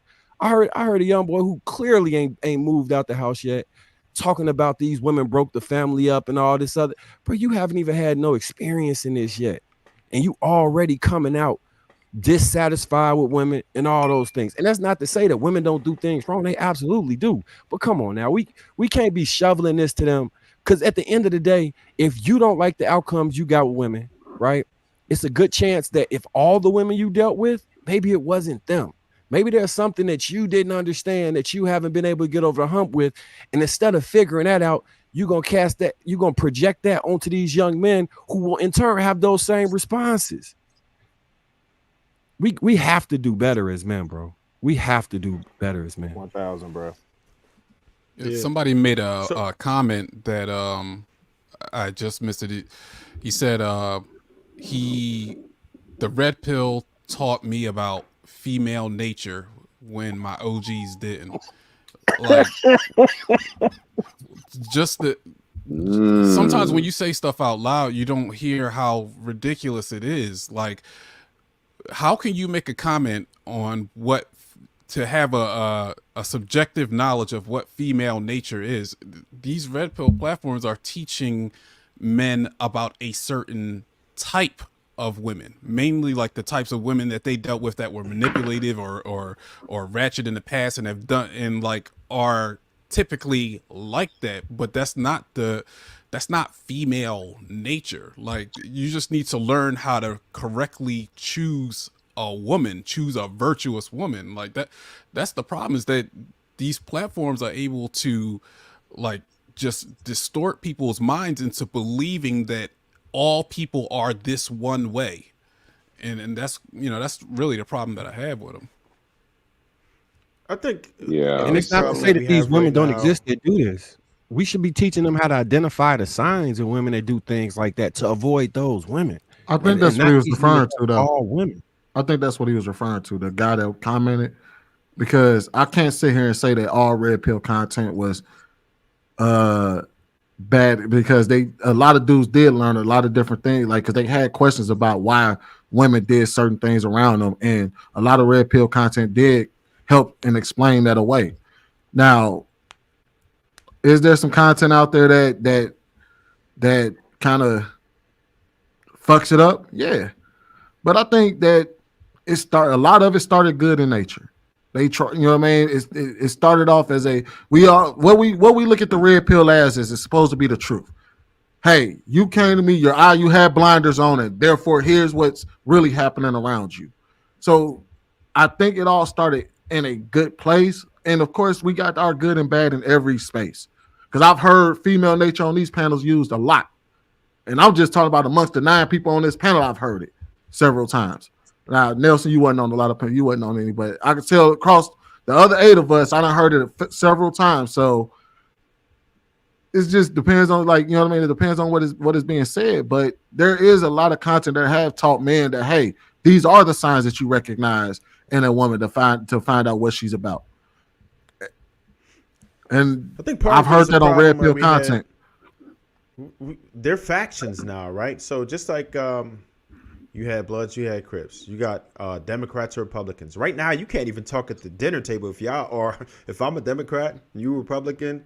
It separates families sometimes because it's a faction. Now you either red pill or you blue pill. They feel like it's a movement now, right? And like Sweeney said, it did start out, in my opinion, with good intent, right? They were trying to help people. But right now, social media, especially post-pandemic, everybody was trying to find a way to get a bag. So they came up with these talking points, and people are just warping these talking points, right? And they're trying to make it seem as if every woman has the same exact nature. I'm like, that right there, when I hear people speak like that, I can tell you have no experience with women. If you feel like you could put every woman in a box, the first thing I'm thinking if I see a woman is how I'm going to approach her. You know, you can't approach women with the same line, because you know she's a little different. You looking at her demeanor, she might be this way. Like, there's so many different things that you have to size up before you go up to them, and you can't come to every woman with the same line. That alone lets you know that women are a bit different, and that a lot of people just don't understand that.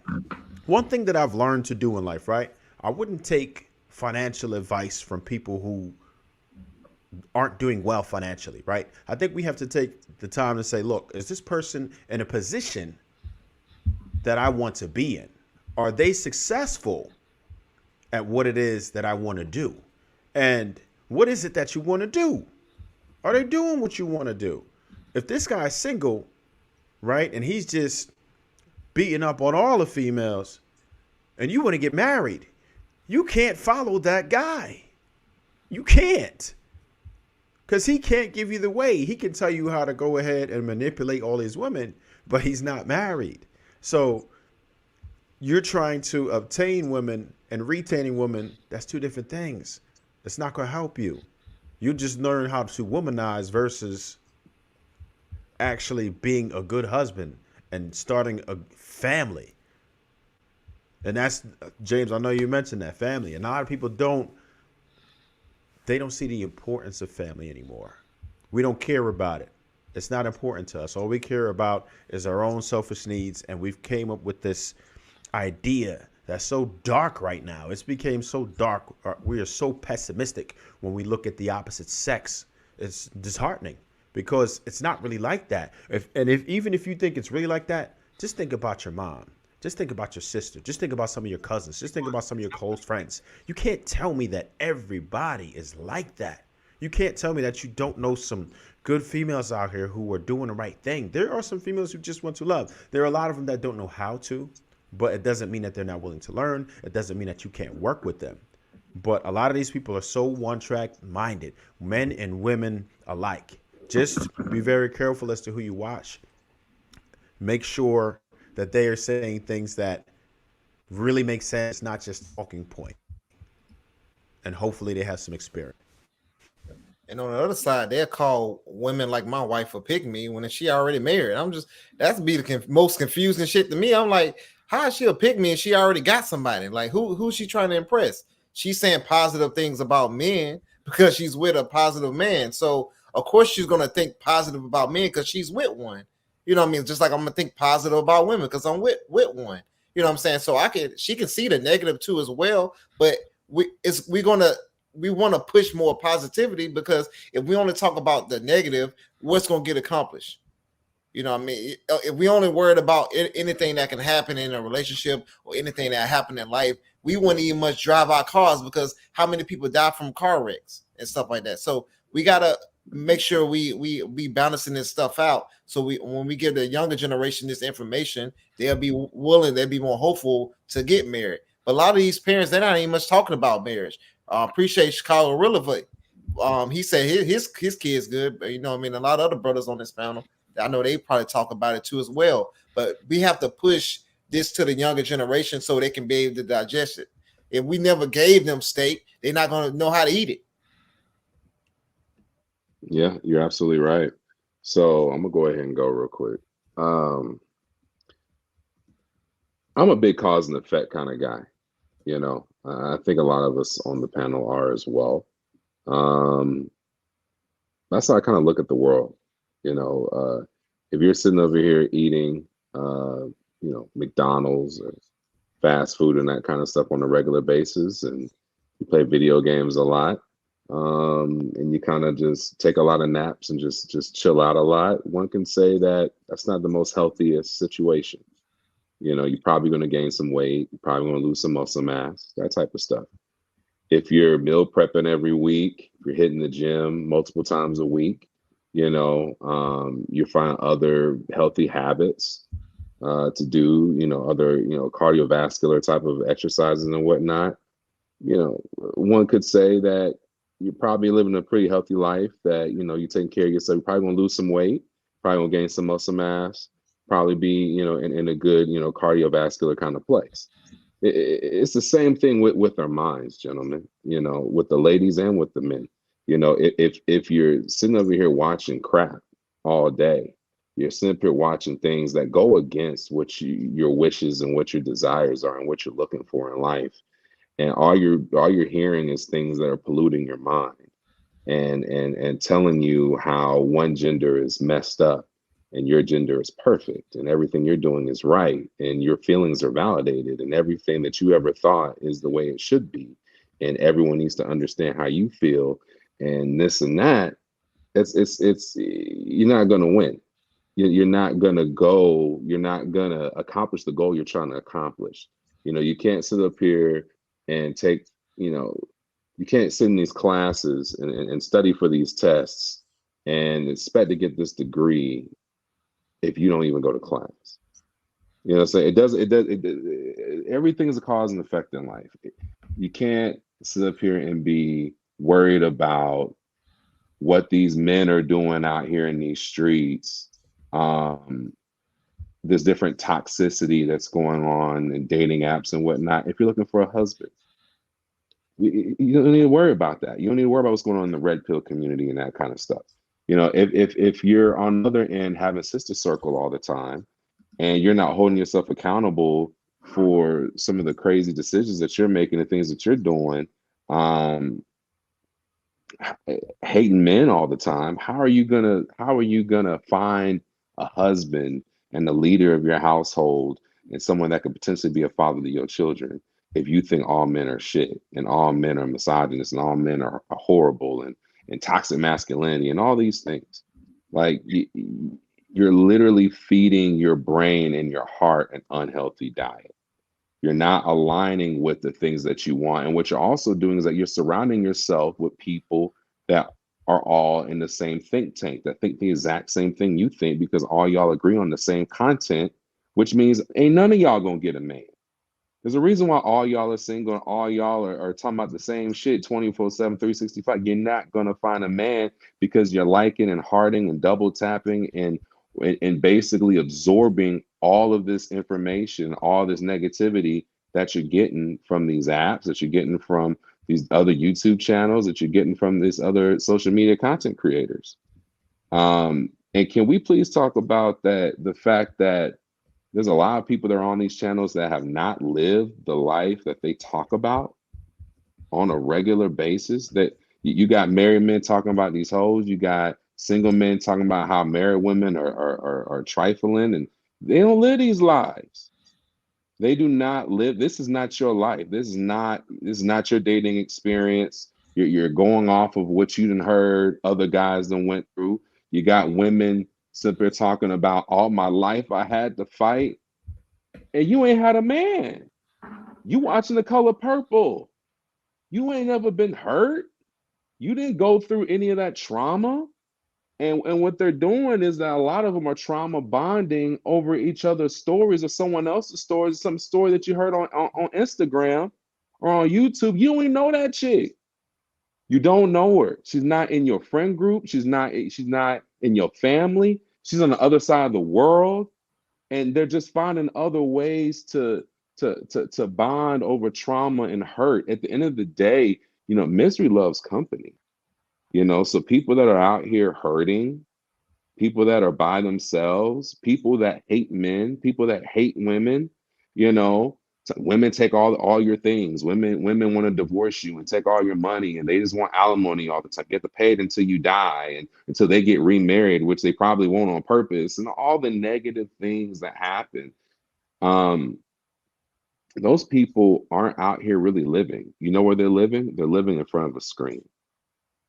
They're living in front of the screen, and they're not outside actually experiencing these things, actually dealing with men on a daily basis, actually dealing with women on a daily basis, knowing how to talk to women, knowing how to be with women, being in relationships, problem solving, and being 100 with what you truly want out of it. Everybody's not upfront, not everybody's honest.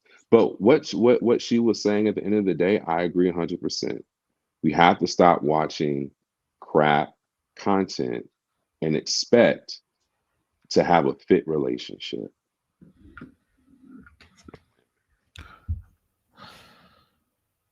Go ahead, Trev. Everybody speak on it. I think that nigga be mad and jacking threes from half court, man. Damn.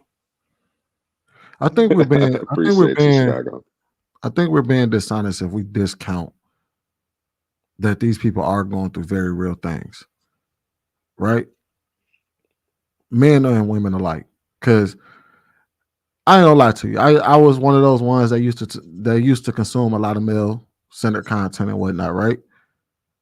And it took me, that's the thing that influenced me to start talking to women, asking, you know what I mean, because it started with me just trying to get them to understand how men felt. But the more I listened to them, the more I realized they got very real stories too. So I think it's problematic for us to discount that, because that's how the basically what all of these spaces are is men and women alike comparing notes. Because if you go on these channels, if you go to these women channels, it's not as if the only person that's experiencing it is the woman or the man that's speaking on the panel, or the woman or the man that's speaking in front of the camera.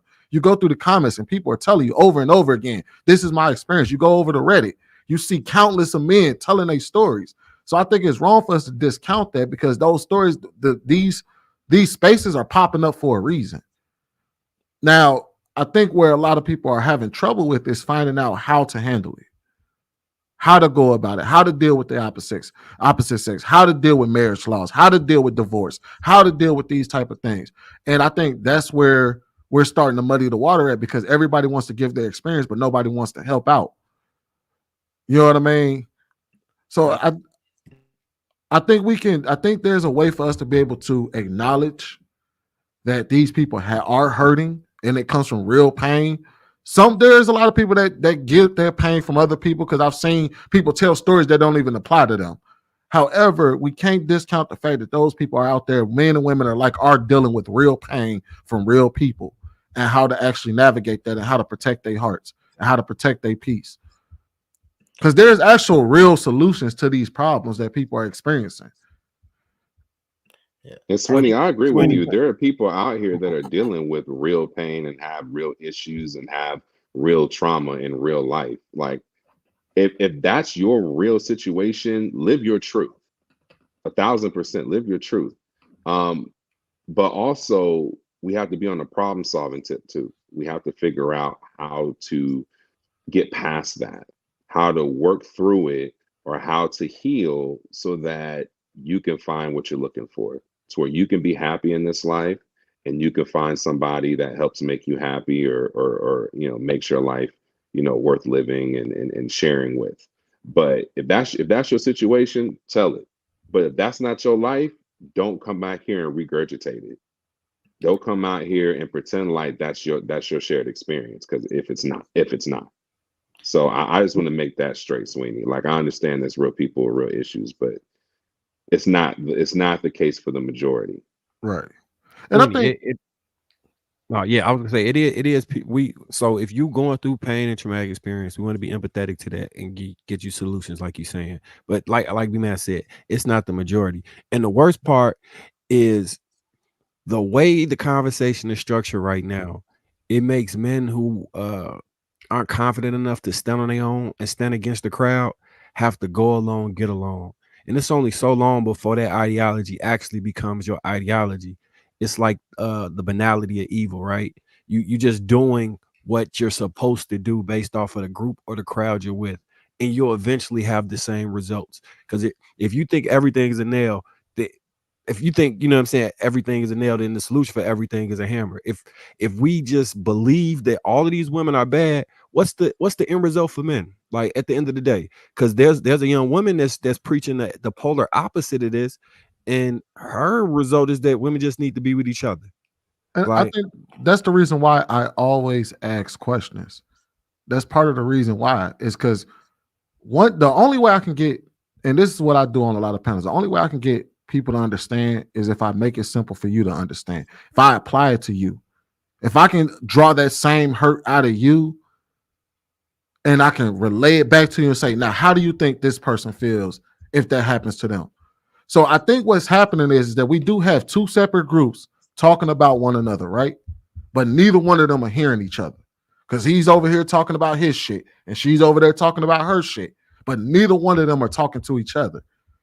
And that's what I like about this space, because you're starting to see that overlap a lot. Now you get the toxic areas where you invite a bunch of people that come into these spaces that are disingenuous, but like that's what I appreciate about JR channel so much, is because he does try to introduce your everyday woman, pretty much a lot of women on the panel. That way we can have that conversation. So when women come to us and say, oh, well, such and such did this to me.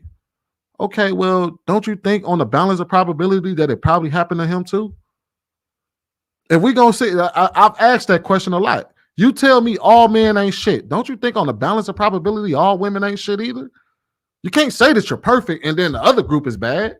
And you can't say that men are perfect and the women ain't shit, because they go through shit too. Yeah, that was a point I was gonna make. Kind of going off your last point, my bad. But a lot of times people don't think about the karma or the judgment that they're gonna receive when they out there doing dirt. They just thinking like, oh, I'm just gonna do all this dirty shit and then I'm gonna go get with this person, be with somebody for the rest of my life. No, you're gonna have to pay for the things you did to somebody else.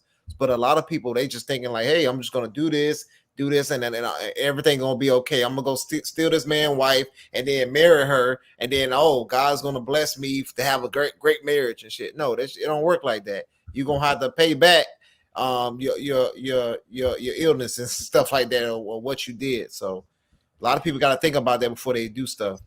Hey Nelson, yeah, I know James, you're trying that's to a get hell in here. no. That's a hell no. I know you're trying to get in like, here real quick. Let me just say this real quick. Let me just say this, and I'm going on mute for real. Here's the challenge. Sweeney, I agree with you. There are people hurting.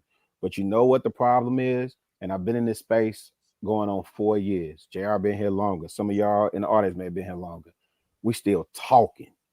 It's a gang of talk from adults. And I ain't talking about I just turned 18, 21. We talking about late 30, 40, 50-year-old adults. Go seek therapy. If you need that much help, stop talking, get to doing the introspection and the self-work that it takes for you to heal. Here's the other thing that's alarming to me, Sweeney. The last 2 weeks, Brother Hamp hosted these conversations with Generation Z. My brother, they are repeating the exact same shit we talk about over here. And I don't even know who just said it on this stage, but they were saying you ain't even lived life. You ain't experience. You remember on school days where Dean Big Brother Almighty told him you ain't seen no parts. You ain't, bruh. How you? There was a young lady on that stage talking about she was fearful of men and that the black women is the most unprotected, most disrespected. Trying to repeat Malcolm X. What Malcolm X said in the late 50s, 60s. We in 2024. How are you as a young adult able to say the black woman, a double minority, is the least protected and the most disrespected in this day and age?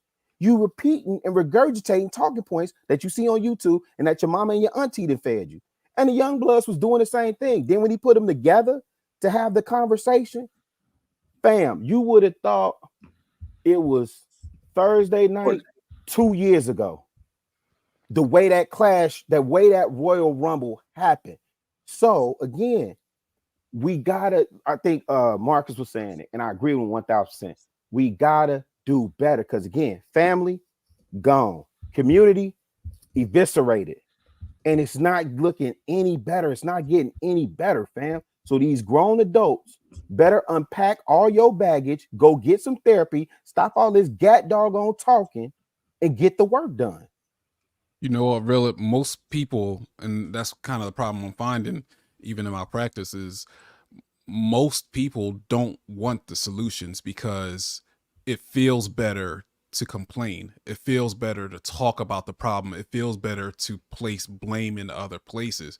When it comes to coming and unpacking your stuff and having that mirror put up in front of your face and you seeing your junk, that's really the hard part about it. So it's easier to go to different platforms where you can vent and find other people that have had like experiences and just continue to regurgitate the same things, when nothing is ever going to be solved that way until we start finding people that will walk with us in our pain, that will actually try to help us in it. It's like it's the same problems that we have when we think about the church.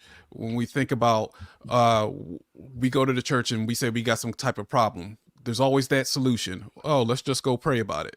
Nobody's giving the very individualized support in unpacking what you're going through and providing you with this very individualized, no, let me go into your life with you and help pull you out of these things. I want to Wait, highlight. do you think that? So No, I was gonna say, let me just highlight this. Well, go ahead, be mad, and then I highlight this comment, and then we go to Mark. yeah, just real quick. Now, I agree with what Chicago really was saying. You know, if you need help, you need therapy, get therapy, please. There's some real issues and problems out there. I also want to say real fast is that, you know, we all can agree that you are what you eat.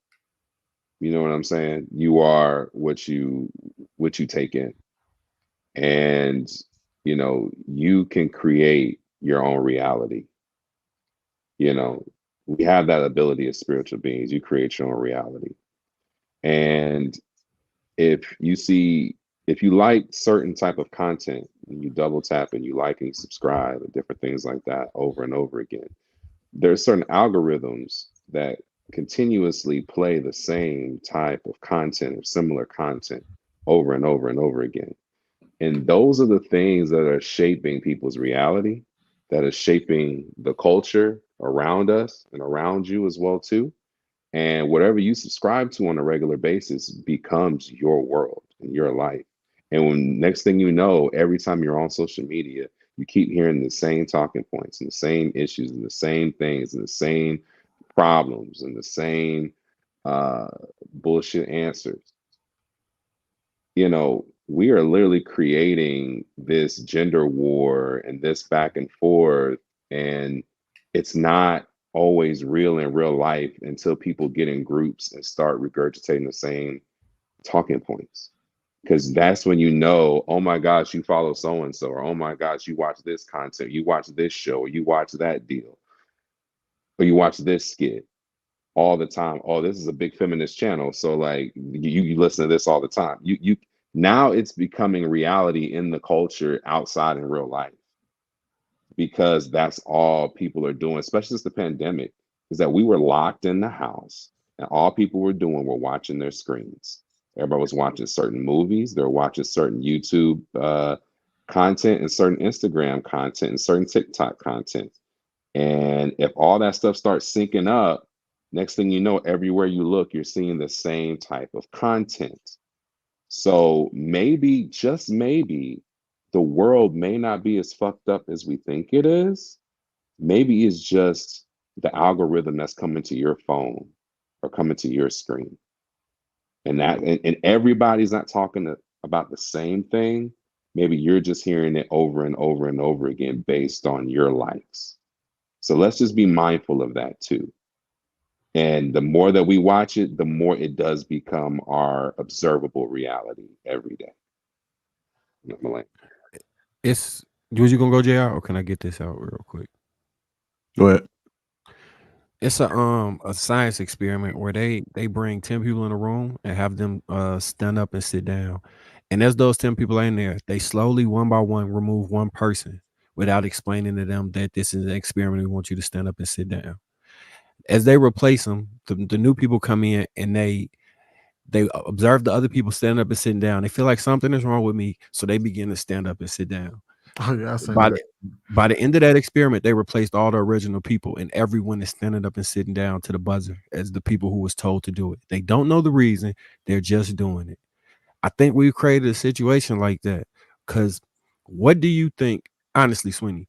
If you were 18 and you get into this algorithm loop and you start to consume, by 27, what is your general worldview on relationships, women, and what do you think the end result of that is? It depends, because I can't discount their real world experience. Because if their life is confirming what they read and what they see, or does their life disprove what they live and what they read and what they see? That's what I mean by that. Because if they real world life experience is showing them exactly what they're seeing on TV, then I would assume that they would confirm their bias. Now there is a group of people who sitting there like this is under the assumption that people are getting out. Like you go out and experience real people in the world. Now we're just talking about a bunch of people that sit in front of their TV screens and don't actually go out and experience the world. Then yeah, I think you will be warped. I think you will have a very, very linear mindset on how the world is through the lens of the internet. I think it's And kind of remember, like more people are working remote nowadays than ever before, too. So let's remember that. More people are working remote, more people are working from home. People aren't out in the office or out in those places as often as they used to be. They're not around their coworkers and that kind of stuff as often as they used to be before. So it's making it even worse. Right. We have social. I'm sorry, Mark. I was gonna say the kind of just want to be quick. Confirm the what you said. I forgot the actual term that you use, but you can say, hey, look for red cars when you go out. Of course, you're gonna see red cars when you go out. But if nobody never told you about look for red cars, and they ask you as soon as you got to your place how many red cars you seen, you're not gonna know the answer to that. So I think it's more on the lines of, hey, I'm telling you all this negative stuff, and then as soon as you see one negative thing, got it. Confirmation bias. Got you. You know what I'm saying? So I think there's more of that going on rather than us paying attention to the good women that are out here, because they out here mingling too as well. But we focusing on getting our body count up, getting the experience like we saw about earlier, rather than trying to secure that good woman that's going to be more beneficial than getting that experience. But I think that's because we're giving people conflicting information. Because I think when we talk about, never mind. Go ahead, JR. No, I was just gonna probably say I think it's. I mean, I don't know, man. I guess it's different for me, and I try to be a little sensitive to the people that are consuming. So I guess if you never go out, or you never experience people, and you watch, like whatever it is that you're watching, then you may think that that's true. But I listen to everything, and I still have my own mind. I still make my own decisions. I don't let things influence me. It has to logically make sense. And if you hear something and you're like, that's kind of interesting, you can always test it to see if it works. And then if you test it and it works, and it's like, oh, okay, I guess to make a point. And I think it is some truth into what people are saying, but I just think you just can't take everything at face value. It has to be beneficial to the world that I'm living. So anybody can say anything, but it doesn't necessarily mean that's going to be ace to me. Now, if you say something and you might be on to something, like, you know what, let me try it, because I've done it. I've tried some things that I may have heard. I've learned some things that don't necessarily have to do with dating, but just even from like a lot of the married men and how they carry themselves, having good character, integrity, just being straight up honest with women. You know, like these are things that I've learned just by having these conversations. So I always look for the good.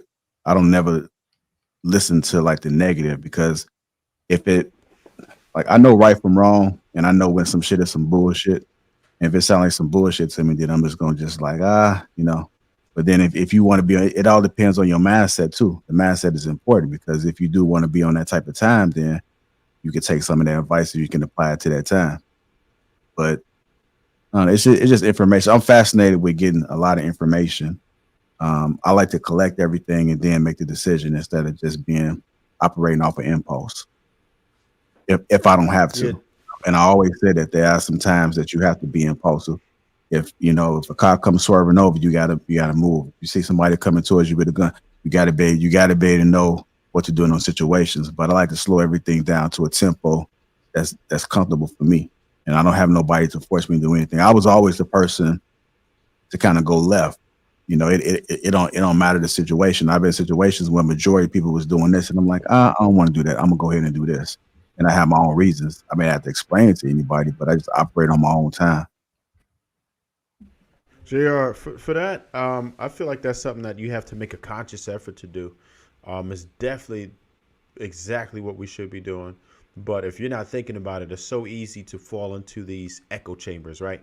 So, for instance, I dare anybody to try this challenge. Just start talking about airplane tickets, right? Just talk about them. Just keep talking about airplane tickets. I bet you it pop up on your Instagram feed. I bet you. Like, these apps know so much about you, right? They know your location. Anytime we go to these things and then we just hit agree so we could use it, they know they got you on lock now. All of these companies, whether you call it Google, whether you call it Facebook, right? All advertisement companies. That's what they are. That's their primary function. If you look up what they are, their primary function is advertisement companies. They found different ways to suck you in, pause, but the ultimate goal is for you to go ahead and spend your money on whoever pays the most for advertising. If you notice how Google is by itself, right? And then you look for something, the first thing that pops up now is shopping. Not what you wanted, but somewhere to shop. Even if you search specifically for images now, it'll show you an image of something that you can buy on Amazon. And I'm like, stop. It's getting worse. It's getting to the point right now where I almost want to use a different search engine, right? So they understand that, okay, this guy looked up this. Now I'm going to give him something else, just like that. And then now you're like, oh, okay, damn, this is kind of saying something else that I was interested in. But then now they start looking at people who watch those things, right? And they're going to send it to everybody who watches things like that.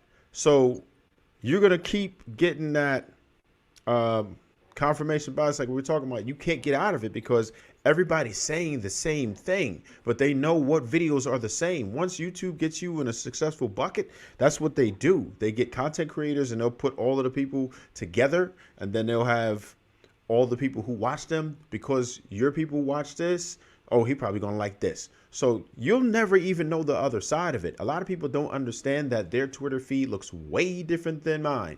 A lot of people's different things come up. Politics. Some people only technology. Some people only adult. Flicks come up. But it all depends on what you started looking at. And once they realize that you like something, they're going to keep pushing it to you. And they'll make a maniac out of you just because you're going to be fed the same thing over and over and over as long as you engage with it. So it's so easy to get an idea if you'll make a conscious effort to really to snap out of it and just really try to think for yourself and make your own decisions and realize what's happening to you. It's very easy for you to just go into a rabbit hole and it's endless and you'll just be in these echo chambers and they could feed you any particular idea, be on that side after a while. Yeah, I agree with that, man. Yeah, let's do it. Start closing out. One of the things I always tell people too is that we're inside a bubble, and for people that's looking to create content, relationship is like one of the hardest. It's one of the hardest things to really grow in. Not too many people that make it to 1 million, and you'd be surprised what people watch. You know, you don't have to be like the people that you see in this bubble. You could just be your regular self. And it may not be your family that may gravitate to you. It's going to be the strangers and them similar people that just come across your content and be like, oh, I mess with them and they like you for who you are. So I don't never suggest anybody. They see us do it and they just want to just do it. I'm just like, man, YouTube is so big. Like, you don't even know. And to be honest, like, I mean, these people don't necessarily support. They don't necessarily support. They only support one thing and one mission. So if you're looking to try to get to that, tap into the other side of YouTube, relationships is not where you want to go. This shit is dying out, and it's gonna be another wave. And what you got to do is figure out what that next wave is.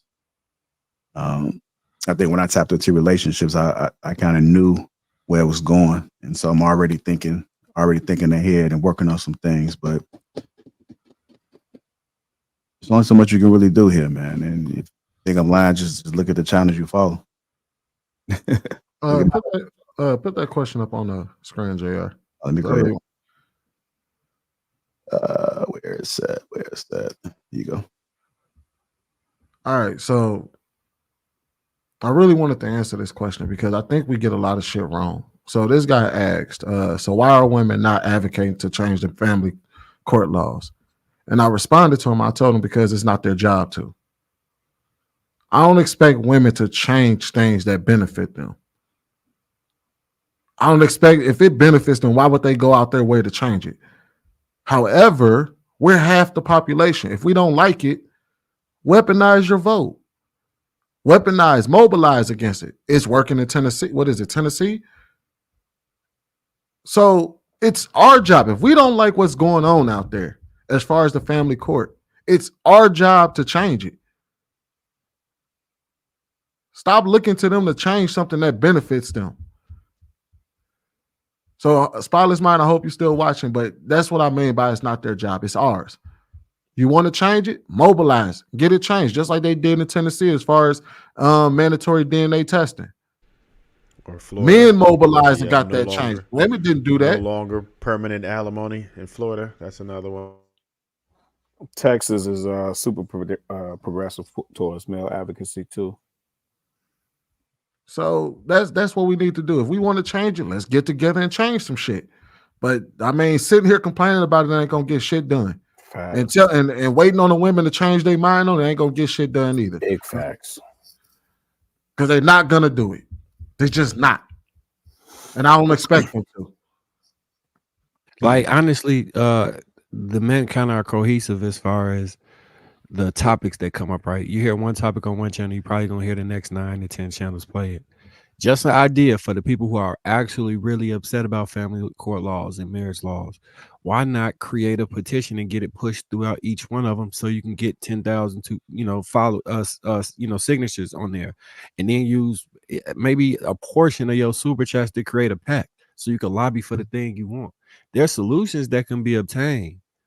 There are solutions to be obtained, but right now, again, I remember one of the content creators that used to be on this channel was saying pretty neutral stuff. A lot of times he was pro man, but he was pretty neutral. He took a 6-month break, came back, and they say he got replaced with a clone and he was a simp. And he was saying the exact same thing as before he left. The issue wasn't what he was saying, it was how far the needle had been pushed in the other direction. Like, the longer you stay in this in tune with this sensational, I gotta one up the next story, or I gotta keep feeding this. It's like dope. You're gonna need a little bit more to get high. You're gonna need a little bit more to get high each time, because you chasing that feeling. And now you all the way over here. Like, how the hell did I get here? It happened day by day and step by step. Mm-hmm. I like that. Before we close out, I got another special show coming up tomorrow, man. It's gonna be an all-women panel. State of men right now, what they're gonna be discussing. So we're gonna go ahead and get that cracking tomorrow at 9 o'clock at night. We're gonna get these super chats. BZ, formerly Baby Zaddy, we stand sending mixed messages to the youngsters. One man, we want to be men of respect. Next, we encourage them to be slut monkey. An AP accountability partner, $2 says for my boy Chef James cooking 100. Wonder who that may be. JR, where you find Nelson? His brother is solid. AP accountability partner, $5 says I see Rilla can hang out with my boy Marcus, but when I hit the shy, he a no show. I see how my boy do me. I'll be back this summer though on site. Thank everybody that's contributed to the platform. Like I say, go ahead and check this out tomorrow. It should be quite interesting tomorrow. On the State of Men right now at 9 o'clock. I want to thank everybody that has contributed to this evening. Let's make sure we support each other. Everybody mostly got YouTube channels and some awesome things going on outside of here. So if you don't find a YouTube channel, just go to their IG and see what they got going on and find a way to support. And with that being said, hit that like button and subscribe on your way out. I want to thank everybody that's tuned in today. We out of here, y'all. Y'all good? Yeah, shout out to Detroit getting their ass kicked in the playoffs. I appreciate it.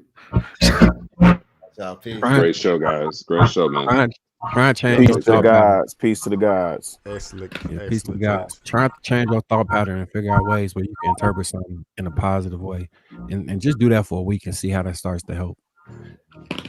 I want the best for y'all, whether you know it or not. I really do. I really change your reality, change your mindset. Focus on what you want and only what you want and nothing more.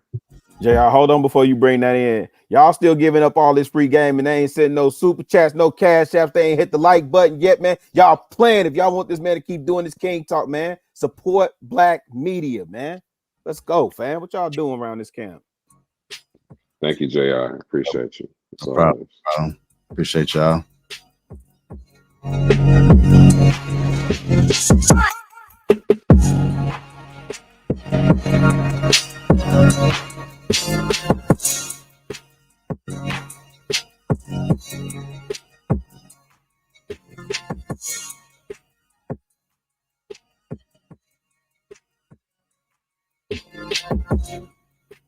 Y'all make sure y'all tap in tomorrow, 9 p.m., man. We got all women's panel tomorrow. State of men right now. It's a topic discussion. So make sure y'all tap in tomorrow. Appreciate everybody. See you, Precious. Shout out to you. Y'all make sure y'all go ahead and follow Precious.